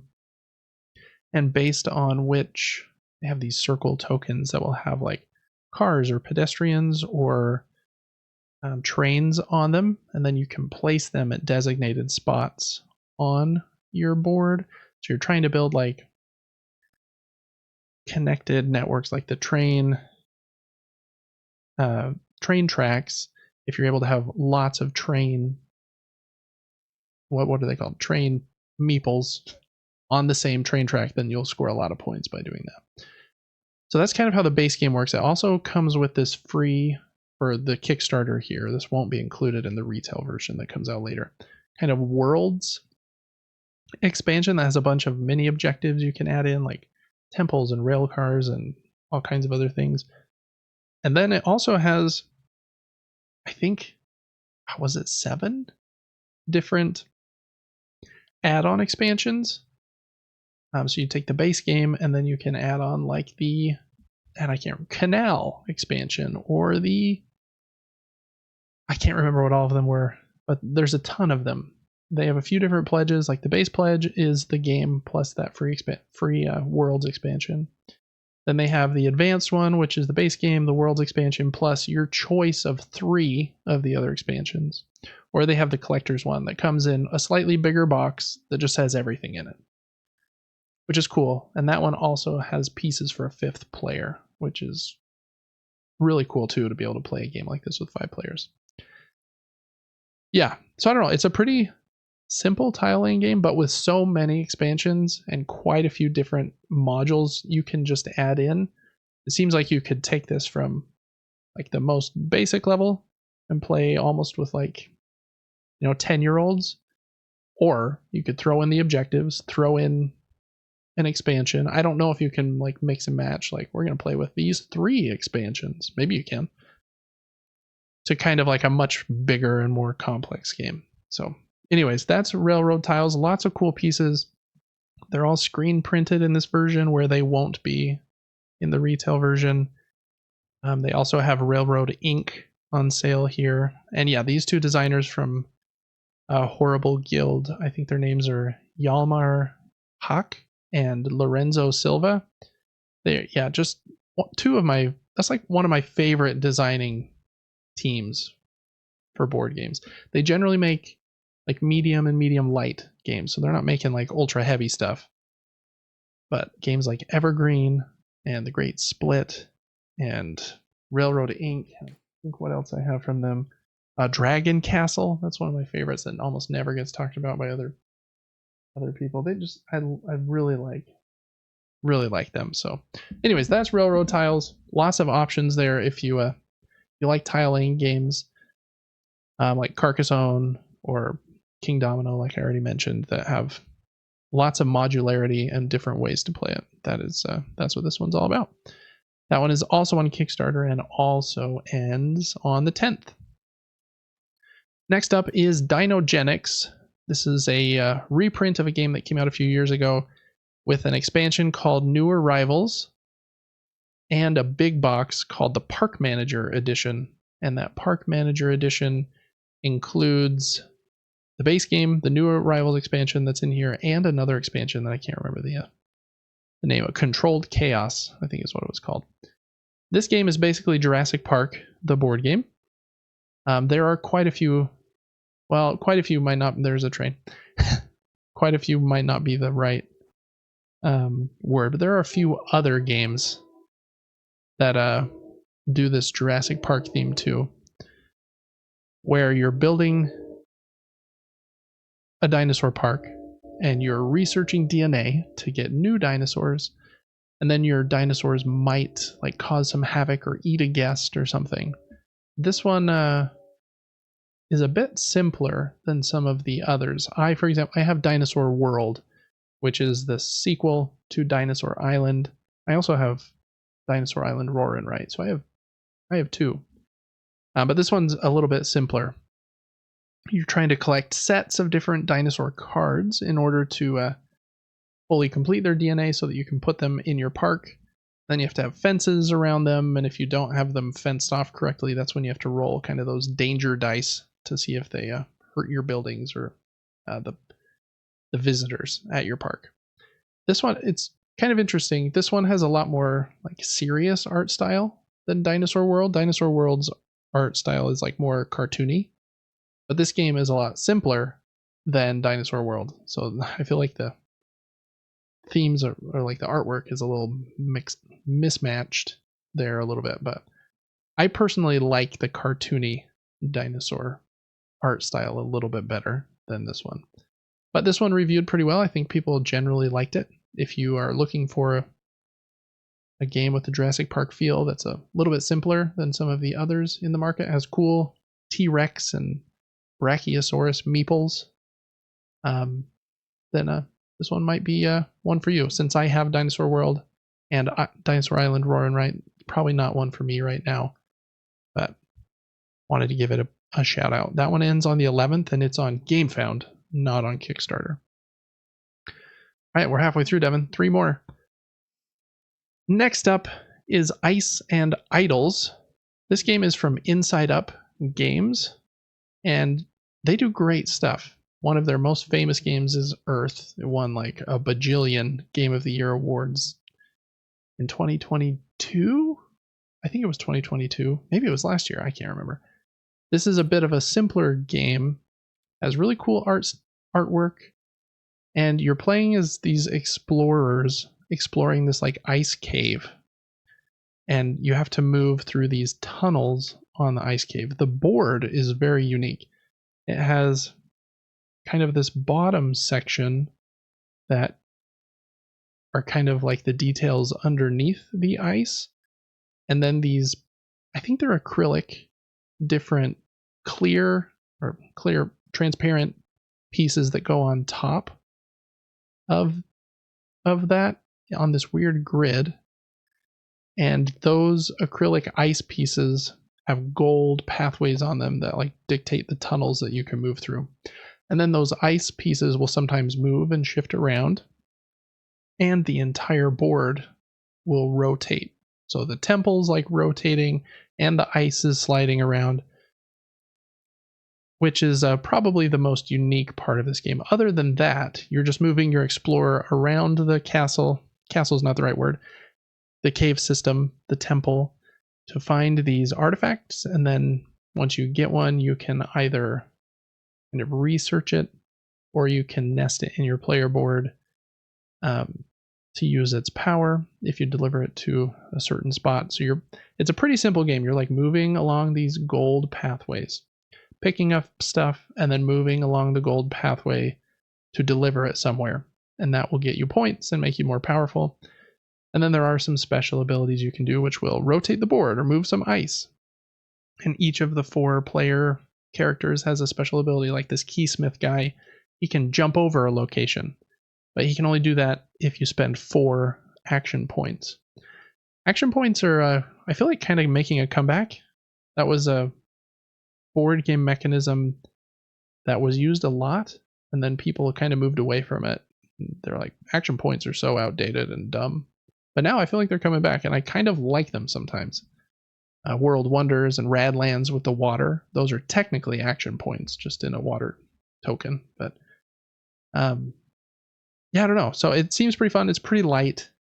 I didn't even look at the price yet, but yeah, it looks like the base pledge is $42, and then they have another pledge here that looks like it has an expansion and like a little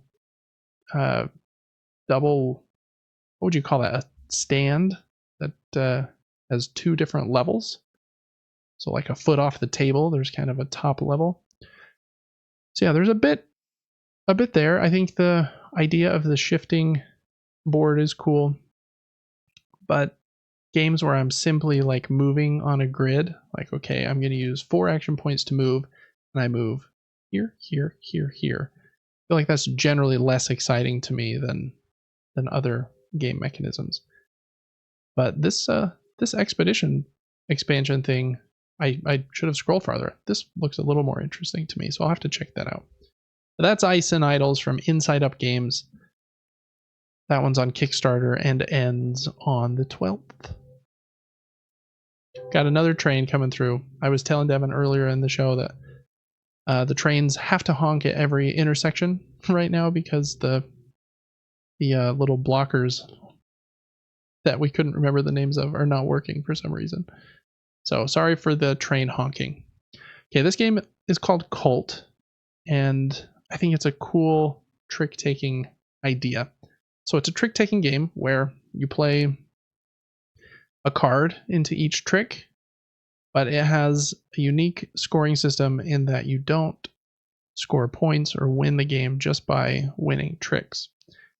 After the trick is done, then whoever won the trick gets to take a card from that trick, and then they can play it into 2 different areas, like a scoring tableau or to what they call a dream area, I think, and that dream area will become your future hand.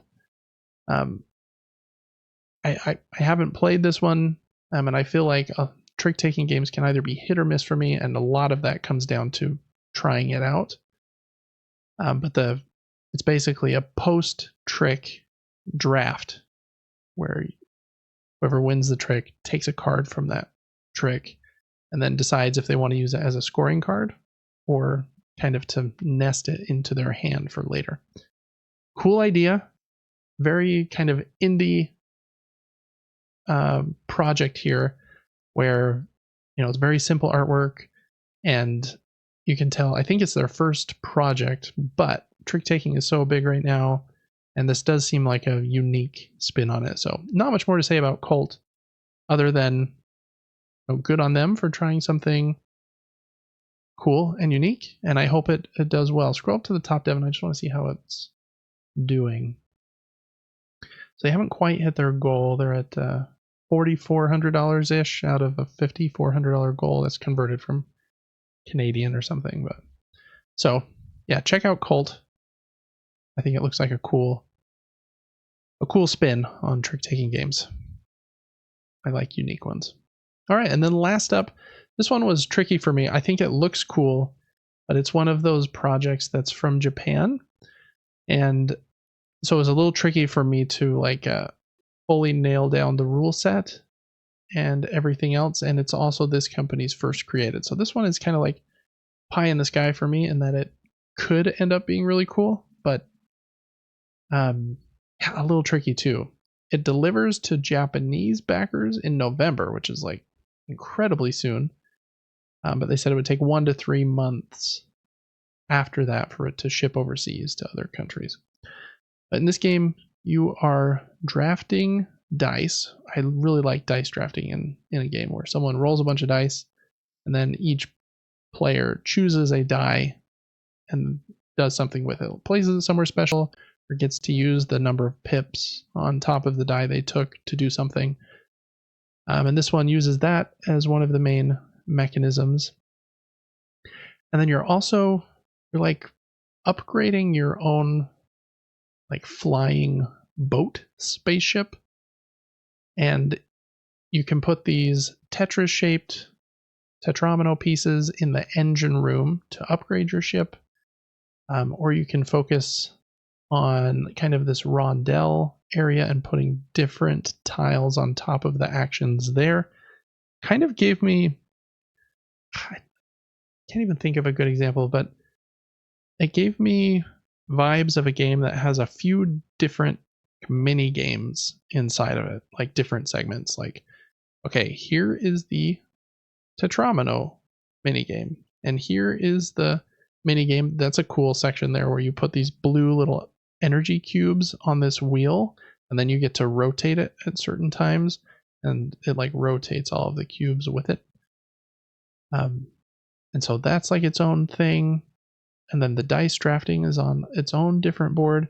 And again, I tried to read the rule book and it was a little unclear. So this one is a, like I said, just kind of a pie in the sky. I hope it's really great, and I'm wishing them all the best. I really like how it looks visually, but I would have to, for me to back it, I'll probably have to do a ton more research on this one, just because it's a page that's a little tricky to even grok, which is a weird word. But anyways, that's Grow Sky, which is also a weird name for a game. I think the Grow is the name of this bird that can like help you build your boat. So some weird concepts in there, but pretty looking game. I like dice drafting. I like engine building. I like tetromino sections in games. So a lot of the checkboxes for me were like, ooh, sounds cool, sounds cool, sounds cool. Then I read the rulebook and I was like, I don't know what I'm reading, but sounds cool.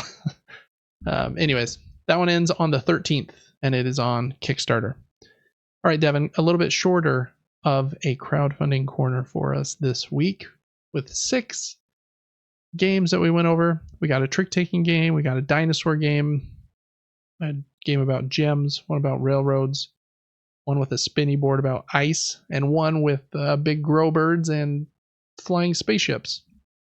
So which game is Devin's pick of the week for the first week of October? This was hard for me, but I think it's going to be this one right here, Colt. Ooh, cool. Nope. They're not backed by as many people. Seems fun enough. It's relatively inexpensive.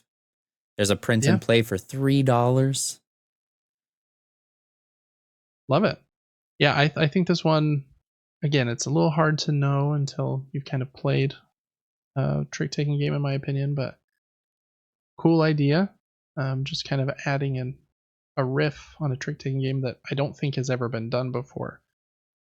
Which I feel like in that trick-taking genre, there's a lot of repeats. Where like, okay, well, we're doing the thing where you can't follow the suit that was played. It's like, okay, well, these 7 other games tried that.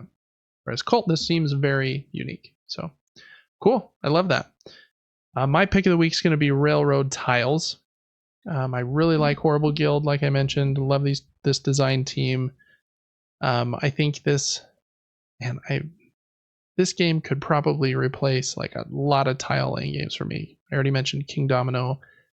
And it kind of gives me that like puzzle feel of like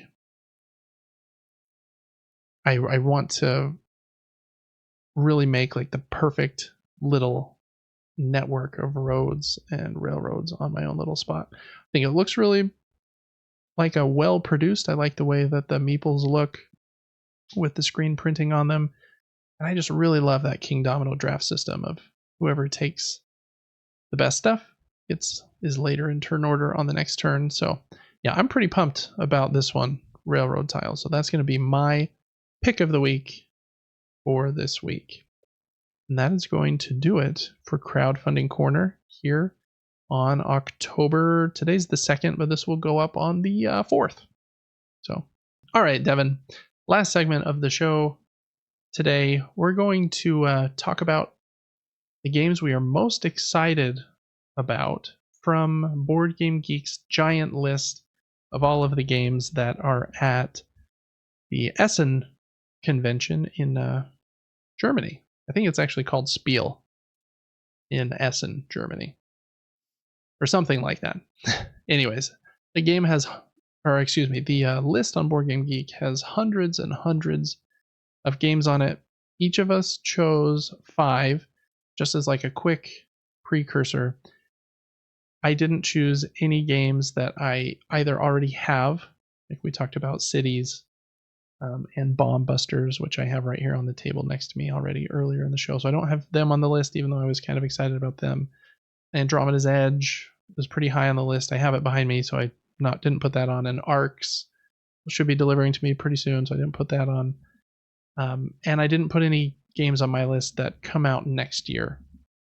So I only did games that are being showcased at Essen and actually come out this year.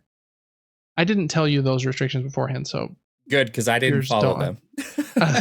So yours don't have to follow that at all. If, for example, Speakeasy is one of my most anticipated games from Vital Lacerda, but it doesn't come out till next year. So that one I didn't put on my list either. And then just one more little note. I try not to spend too much time like watching videos and reading about future games, because there's just so many that are already out or that I already have, that I can't fill my brain with too much stuff for things that I don't even have yet. So some of these games, like, I know I'm excited about, but I really almost know nothing about them. So we're going to talk about these games for like just a very short few seconds is all. Maybe a minute if we really know, but I think this will go pretty quickly. So Devin, we're just going to go back and forth, starting with our number 5, then obviously 4, 3, 2, and 1. And by the end, we'll have 10 games here that we're most excited about. I'm pretty pumped to see yours, because you have purposely kept yours hidden from me, so I have no idea what you have picked here. I'm really excited to see like Barbie's first drafting game. They're all for 5-year-olds. that would be pretty great. All right, well, I will start. I don't know if you've looked through the whole list. There was a lot in there, over 1,000. I didn't look at everything. There's a ton. But my first one, I don't even know how to pronounce this, is Paella Park. Wow. Very unique looking game. I wrote some notes down here. Hand management and strategic grouping. Sounds like something I would like. You like hand management with cards. So yes, I like to combine cards and abilities to try to master basically the mathematics of an ability to take you out. Super weird art. I like the art style. Yeah. It's Tim Burton-ish. I don't know how else to explain the art, but it looks cool. It's got little meeples as well. Fun things. There's a little bit of push your luck in this. I saw that as well. I know that. I know you don't love that mechanic. Or maybe I'm wrong. I do in some instances. If it's not too brutal. If the game's short, I generally like it more. If it's like a big complex game and then there's something I just got unlucky about and I lost 10 points, I think that's a bad feeling in a bigger, heavier Look at this little top. Bet you never seen that before. I haven't. And that bald guy in front of it, that's pretty hardcore. What a cool guy. He pointing at a snail and a slug. Yeah, I don't know too much about this. It looks like this is in a different language, that photo. But I loved the art. Cool aesthetic. And from what I saw, people got their hands on it. I think this was 2023 and has a pretty dang high review score of, at least on this site, an 85 of 100. Yeah. And that makes me hopeful. So that's why I picked Paella Park, if I'm pronouncing that correctly.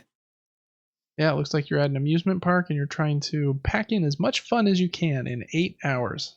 Oh, yeah. Yeah, I have never heard of this one. If the game takes 8 hours, I'm not excited for it. I don't want to do that. No. The game takes 60 minutes. It must be like 8.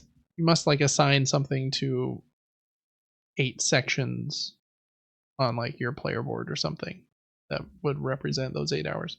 Yeah, I don't know anything about this one. Never heard of it. Never heard of Zombie Paella, the name of the publisher. I'm going to click on this designer and just see if he's made anything else I know of. Nope. He's in Barcelona. So I don't know. Maybe it came out there last year and it's just hitting other markets now. So very unique pick, Devin. Oh, yeah. That was very cool. All right. My number 5 is also a game that came out in a different market last year. It's called Video Game Champion, and I think it came out in like Brazil or something last year. And so the Dice Tower actually has a review of it from like not 6 months, like a year or maybe 18 months ago. But it's just barely coming to, I think, America and other markets now.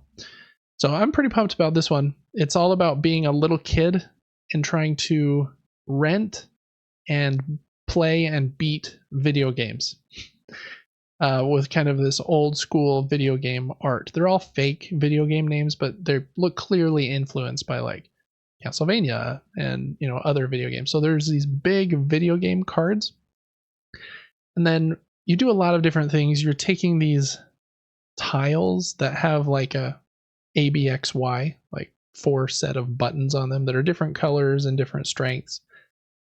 And then you use those in order to go to, I think you can do different actions like ask your mom for money so that you can go to the video store and rent new games. And then you can, depending on which sets of those tiles you have, you can play the game. Or if you have every tile you need, you can beat the game. And if you beat the game, then you'll score the points for them. And then you can get like strategy guides. And if you get those, then they will help you to beat games faster. So just a really cool theme, in my opinion. It seems pretty light, like not too complex, probably around like a 2 or 2.5 max would be my guess on the heaviness scale. But I like the theme so much. Seems like a fun theme that we don't see a lot, kind of the blockbuster video game era. Excuse me. So that's Video Game Champion. I think it was called Obam de Video Game in Brazil or wherever it came out first. So that's my number 5. Do you think they've ever made a video game that's all about playing board games? Besides Tabletop Simulator, that doesn't count. I bet they have. I feel like there are video games about everything.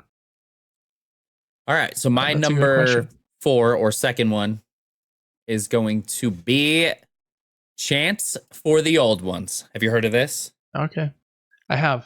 Okay, so once again, I got caught up on the aesthetic. I was like, oh, shoot. We got the Kraken or Thulu from Bloodborne. I don't know where Thulu comes from. But fun miniatures. I do like that. It comes from what? I think it was an author from a long time ago. His name was H.P. Lovecraft.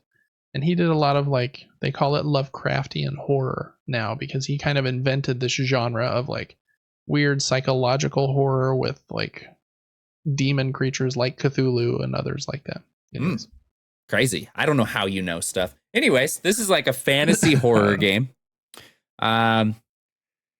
This also had the effect of Radlands, where you get to pick your deck before you start. I was like, that's kind of cool, unless it's super complex, like you were saying, going through a deck of 400 cards and it takes 2 hours before you begin. I don't know. But super cool miniatures. Yeah. And one other thing that I thought was cool, besides the aesthetic and those facts, was that you can play it solo. And yep, I don't know how often you play board games solo, but seemed cool to me. I do fairly often, actually. Yeah, it looks like 1 to 4 players. On Board Game Geek, they say it's best at 4. 1 to 1.5 hours. And it's a worker placement game, so you're putting out kind of your big Cthulhu mini somewhere on the board in order to do stuff. And then, building a deck of cards. I feel like I do remember seeing this one on crowdfunding a while ago, so cool that it's hopefully coming out to retail. I haven't heard of this, or maybe it's just delivering to backers, but Cthulhu Project. Yeah, they have some other Cthulhu games too. Anyways, yeah, that's a good one. I like Cthulhu. He's a weird looking dude. Very. And yeah, those is it Bloodborne or he's in the Bloodborne Demon Souls? Or wait. No, that's Amygdala. Yeah. Something. Amygdala? I don't know. I don't know. It's not in Bloodborne. Forget about it. In the Demon Souls remake, when we played that, there were those guys in that like jail area that had like the little bells. Yeah. And if they would like squat and like walk weird around corners and stuff. That area was so annoying. And I think they kind of looked like Cthulhu as well. Yeah, that area was annoying. All right, my number 4 is an expansion for a game I really love. It's the White Castle, and this is the Matcha expansion. So I just talked about dice drafting a few minutes ago in the show, and we were talking about, I don't remember, a different game in crowdfunding right now.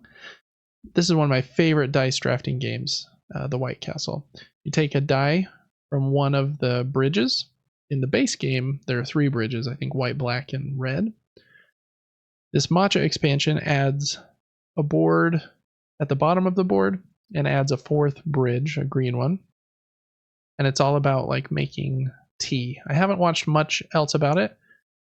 In the base game, you have 9 turns in the entire game. So it's like a very like efficiency puzzle. Like I only have 9 turns. I gotta do as good as I can with my 9 turns. And I want to combo this turn into like an extra action and this into an extra thing. The expansion here adds, since it adds that 4th bridge, everyone gets 12 turns instead of 9. So I hope that it doesn't make the game like much longer, because I think that's one of the White Castle strengths, is that it's pretty short for a pretty thinky, puzzly Euro game. So yeah, very excited about that one. I watched kind of an unboxing video, and I don't think there's any way that you'll be able to fit that content in the base game box, which is a bit of a bummer, because I don't like having to store and open 2 boxes when I get a game out, but maybe I'm wrong. Hopefully I'm wrong, because that would be a great surprise. But I think there are a couple new like meeples you control. Like it kind of looks like a dude with a fan over there. I'm not sure, because you have your gardeners and your samurai and your courtiers in the base game. I don't know what that guy is. He kind of looks like a sumo dude, but I don't think he is. Yeah. He's probably an expert of tea. But probably. Yeah, very excited about that one. I think the entire world's excited about that one. I think that one was number 2 when you filtered or sorted that list by most thumbs. So yeah, White Castle Matcha, that one's going to be big. I'm excited just for the dice. I like the like lime, like the Shrek green and like the butter colored dice. Really cool. Mm-hmm. Yeah, you should play this game with me. It's great. I think you'd like it. Awesome. Well, my number 3, I wasn't sure I was going to pick this one, but I was like, I'm going to, for a few reasons. It's called Let's Go to Japan. Yeah. Yes, sir. It's a very popular game right now. Oh, is it? Okay, perfect. I'm killing it. So, a couple things about this. I will mention, I do like card games. We figured that out in recent times. I don't really know if this is going to be the type of card game that I would like, but I think the artwork is so cool. Look at that. I think it's very cool. Yeah, way cool. Simultaneous turns. I noted that as well. So you can kind of do things when other players are doing them, which is kind of a goated strat. So you're not just sitting there going, "Oh, he wasn't ready for his turn," that type of thing. You're basically planning the perfect trip to Japan. It's a bit of an easier game. Super cool looking. That's all I know about it, and that's why it's number 3 for me. Yeah, you explained it really well. Like you said, you're kind of making your itinerary for, I think, the week. It might be 6 or 7 days that you're planning for, and you can see the Monday, Tuesday, Wednesday there, and you'll be putting cards in those columns. So yeah, very popular game right now. I haven't played this one yet, but it was at a game night I went to a couple of months ago. They had it, and I unfortunately was put on a different game, but that game was Revive, and I really loved that. That was my first time playing Revive, so it wasn't all bad, but I was a little bummed I didn't get to the Let's Go to Japan table. Yeah, good choice. That one is, I'm very excited to try it too. All right, my number 3 is really number 3 for no other reason than I like games from Czech Games Edition, and the Shut Up and Sit Down podcast talked about it recently, and it sounds really cool. So this is SETI, or Search for Extraterrestrial Intelligence. And I don't know much about the game, at least how it plays, other than what they said in the podcast. A little weird to plug another podcast in your own podcast, but they're so wonderful. I don't feel bad about promoting them at all. But in this game, you are searching for extraterrestrial life, and you find it at certain points, and there are all kinds of different like aliens that you may encounter, and they said it's very different depending on which ones are discovered in the game. It's a bit of a like more meaty, thinky Euro game. You can notice just by how many pieces are out like around all of those planets. You got like the little discs and then the ones that look like satellites. There is like a big sun like piece in the middle, and I just want to squish it. I don't even know if it's squishy.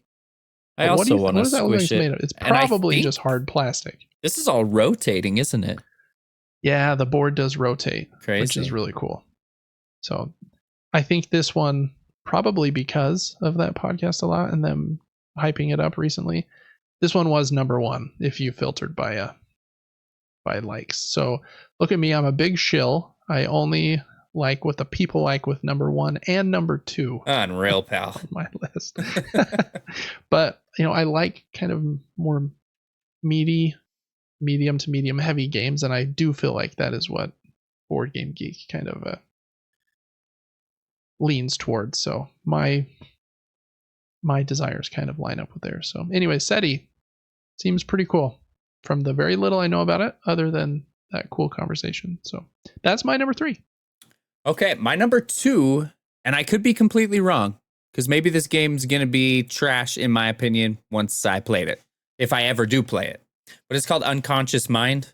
The reason I looked at it was because it seemed psychological. I'm a big fan of mastering the mind. I really am. It's a big thing in my life.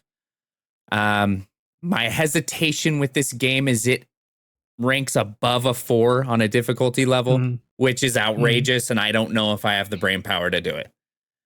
You do. Maybe. But it has fun potion pieces. I noticed that. I don't know if they're using them. Let's see. Look at those. Amazing. Yeah. That one's got a cork in the top. It's fantastic. Yeah, I don't know if those are just aesthetics for the picture, or maybe they were in a deluxe version. Yeah, this game has also been very big. Oh, they do use it right there on the board. Oh, nice. Yeah, good call out. Yeah. The only other thing I saw about it was strategic, what do they call it? Drafting. Strategic drafting to get an advantage is what I wrote down. And I was like, I like strategy. But once I saw the complexity level, I was a little bit turned away. Sometimes I like to learn a bit, but I don't need to learn every bit. You know what I'm saying? Look at these little cute meeples. Amazing. Yeah, it's definitely a very pretty game. So open drafting, end game bonuses, contracts. Yeah, and plus 5 more mechanisms. This game is one of the designers is Johnny Pack. And it looks like there's 4 designers on this game. And I've liked some of his games before. I had Coloma for a while, which was one of his that had this cool like Western theme and this dial that magneted to the board and then would rotate, it was a cool game. I did end up selling it, but yeah, that one's been pretty hot as well. People are very pumped about that one. So I think that's a great pick. Art by Andrew Bosley and Vincent Dutray and Yoma. I don't know who Yoma is, but Andrew Bosley and Vincent Dutray are probably like the 2 like most premium like board game artists. So yeah, this game's gonna be huge. And yeah, very, very heavy, complex game, but good pick, Devin. All right, my number 2, I know very little about. I've purposely been trying not to read like anything about it, but it's from I have a few favorite designers, and one of them is Vladimir Suki, I think is how his name's pronounced. And this is his latest game. Some of my favorite games of his are Pulsar 2849 and Praga Caput Regni, I think are my 2 favorites. And I also have Woodcraft and Evacuation. So I have a bunch of his games. Look at this. Been able to play those ones yet. SETI is also in this photo. That was your 3rd pick. That's hilarious. Yeah. So this is another like kind of complex Euro game. I don't know much about it. It has these cool camel pieces, and you put little cardboard tokens. You slot them in the camel, I think, to like dictate what the camel is carrying or something. And you're building out canals. And yeah, you see those little slots. Oh yeah, the little red one right here. Kind of silly. Yes. Yeah. I don't even think the game like visually looks that amazing. It's pretty like dry Euro, like it's even in the desert. So I mean, the theme isn't what's exciting to me about it. I just really like his game. So that one's kind of on blind faith a little bit there, but that's Rasafa, my number 2, because it has Suki in the on the front of the box. There weren't many photos for that game, sadly. I wanted to pull up more, but there was only 3. Yeah, that's all right. All right, what do you Devin, think my you're first number pick 1. is going to be? Do you have any idea? I don't. The only thing you told me was that it didn't match any of my 5. So I mean, let me scroll really quick and just maybe in like 5 seconds I can find it, but probably not. I click on the preview list and filter it by thumbs really fast. Okay, we already went over SETI. I don't think it's going to be Civolution or, I mean, maybe ARCs. It is not ARCs, no. Okay. I almost chose Black Forest. Full spoiler, that's not mine. Rock Hard. Nope. Maybe. Is that the guitar one? Yeah. That one's very popular right now. Phoenix New Horizon I thought looked pretty cool. Lord of the Rings Duel for Middle Earth. I didn't see that. How did I miss it? Oh, that's okay. I have that one pre-ordered, so I didn't put that one on either. But yeah, I don't know. So let me scroll for one more second, and my choice would be Kelp. It is not Kelp, and I don't know if morbid is the right term for this game, but this is another fantasy / horror game. Inferno. Okay. It's called Inferno. First time seeing it ever, but basically you're helping souls find their circle in hell. it's I don't know. I feel like some people wouldn't play the game for that reason, but I am a huge horror buff. I like this aesthetic so much. It's evil. It's interesting to me. And I've seen such cool pictures of the play pieces. Like, look at these little skulls. Oh, wow. Those skulls are cool. Yeah, I haven't seen cool. pictures of this game. I saw, like, look at this playboard. Just insane. Castlevania-ish. Super, super fantasy. Might be too fantasy for some, but I thought it looked, honestly. Yeah, no, this is interesting. When I saw the cover, because it was also fairly high on the list, I was like, that's got to be one of those big like miniatures games that, you know, is a dungeon crawl and you're fighting monsters or whatever. But this looks very much like a Euro game, which is a lot more up my alley. Yeah, the theme is very cool.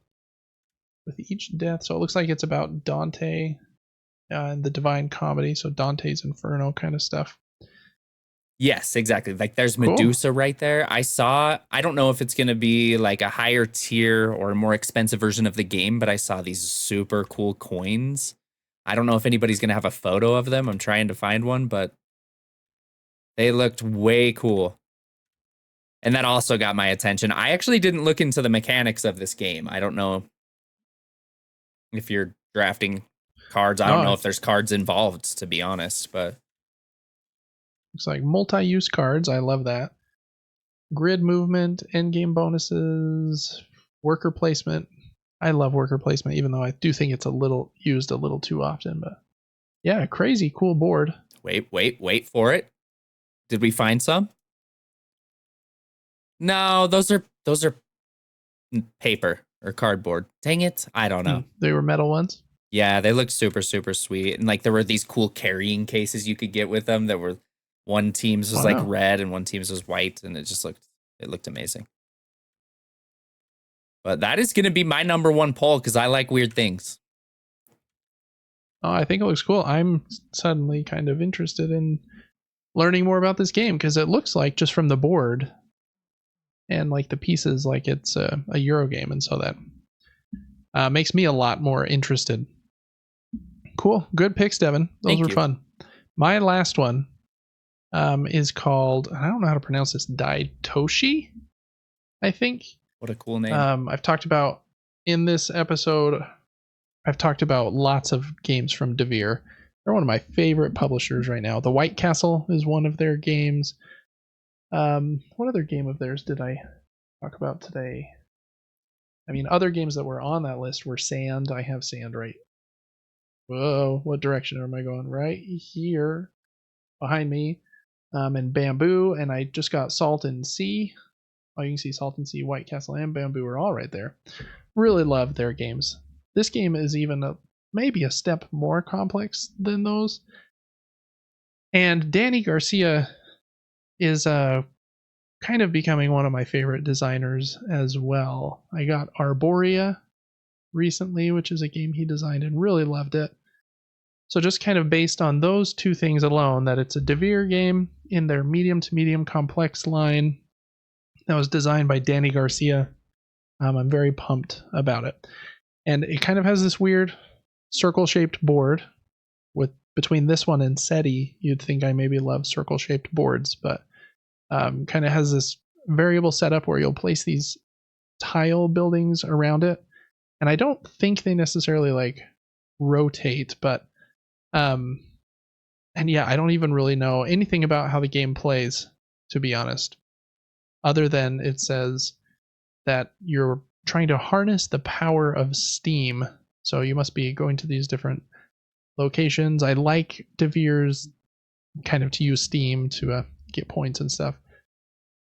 Devere makes really unique like wooden pieces. I liked the silkworms in sand, and I can't tell what that big purple and green piece are. I like this yellow and black meeple. Just the detail of it is very unique. Yeah. Kind of cool. I agree. It looks like it's a worker placement game with a modular board. Those are the two mechanisms listed here. The Board Game Geek page doesn't have a lot on it, so it seems like this is also a thing I like about Devere, that they don't generally crowdfund their games. It's just, yeah, we believe in this, we're publishing it, and here it's out. And then it's just kind of like a surprise, instead of this one being like, oh, it was on Kickstarter a year ago, and so everybody kind of knows what it is. So I like that surprise factor to them too, which is maybe a weird thing to be excited about, but yeah, very pumped for Dai Toshi. Use the power of steam to do business and expand your factory in the big city. I think the art's really cool too. Cool board. I don't even fully know what the player board looks like, but yeah, very excited for this one. I've been very close with my trigger finger to pre-ordering it, and it probably will happen here in the next few days, just after I do a little more research and reading. But anyways, that is going to be my number one. Fun fact, like I said, a lot that goes with the name of this game. It just reminded me of I don't even know what I need to say. I really don't, but Ready Player One. There's two characters named Daito and Sho, or Daito and Shoto, funny. And it almost did it. Daito-shi. It could have been Daito Sho and Shi, and they would have been perfect. I don't know why it reminded me of that. Funny. But... Oh, it's a deep pull. I've actually never seen that movie, but I know you enjoy it. What? Oh, yeah, I haven't seen it. You've got to watch that. Oh my gosh. I feel like I'm behind on movies, but yeah. Anyways, Daitoshi is my number one. Like I said at the top, I don't even know very much about these games at this point, and Devin didn't either, but we did some digging through that list, and these were the ones that stood out to us. So anyways, thanks for watching this video and checking out our list here of games that we're pumped about that are releasing soon from Essen SPIEL. All right, Devin, with that, I think we're going to be done for the day. This was one of our shorter episodes at 2 hours and 17 minutes or whatever it is. Still long. Yeah, I did add a long segment to the end, or I think it would have been like an hour 50 maybe. But I enjoyed the end segment. That was fun. Yeah, I did too. I thought it was good. Might not be good for my wallet because I might get some of these, but we'll see. All right, well, that's going to do it for episode number 27 of the Super Game Brothers podcast. Please check out our Patreon at patreon.com/supergamebrothers. We also have the YouTube channel and my Gaming Top Down YouTube channel, all about board games. We also have Instagram and TikTok and Twitter accounts. So please follow us on those. That helps us tremendously. And yeah, I think that's going to do it for the evening. Devin, it's 11:30 p.m. What are you going to... You headed right to bed? Or... Probably make a little bit of popcorn. He's watching a movie. Yeah, I might start one. Last night I tried to start a movie on my phone and got maybe like 15 minutes through, and I was like, nah, fam, I can't do this. But I don't know how you watch them on your phone. I know it's uncomfortable. I need a head rig, like a headband, so the phone will sit right here because I'm sick of holding my hands like this in front of me. And I have to switch arms because one falls asleep, and then I want to lay on my side, and then the image turns on my phone from landscape to portrait, so I have to flip the whole phone, and then flip it so the top of the phone is down, and then it won't go to portrait mode. I've gone through the whole experience, and then you try to do it with AirPods, and if you lay on your side, it smashes the AirPod into your ear. So you do it with one AirPod, and you're like, why even use AirPods? I'm just gonna use the phone speaker. Then your dad's sleeping outside of your room because he snores, so he got kicked out of your mom's room. And so you don't want to keep him up. It's a whole thing, bro. Sounds like it. You just need to mount a TV to the ceiling in your bedroom. I have a TV here. I was thinking about it. That would be crazy. You might never leave your bed. Dude, it'd be like the only other time I've ever watched a movie on a TV on the ceiling is at the dentist. And that is nice. It is. Yeah. Just full-blown relaxation. Yeah. Anyways. Yeah, I agree. That sounds like a pretty good plan. Cool. Well, it's 11:30. I expect that drill to be going and those holes to be drilled for that mount here at 11 p.m. Love it. All right. Well, that's going to do it for the show. We will see you next week for episode 28. Thanks again so much for listening and watching, and we will see you later.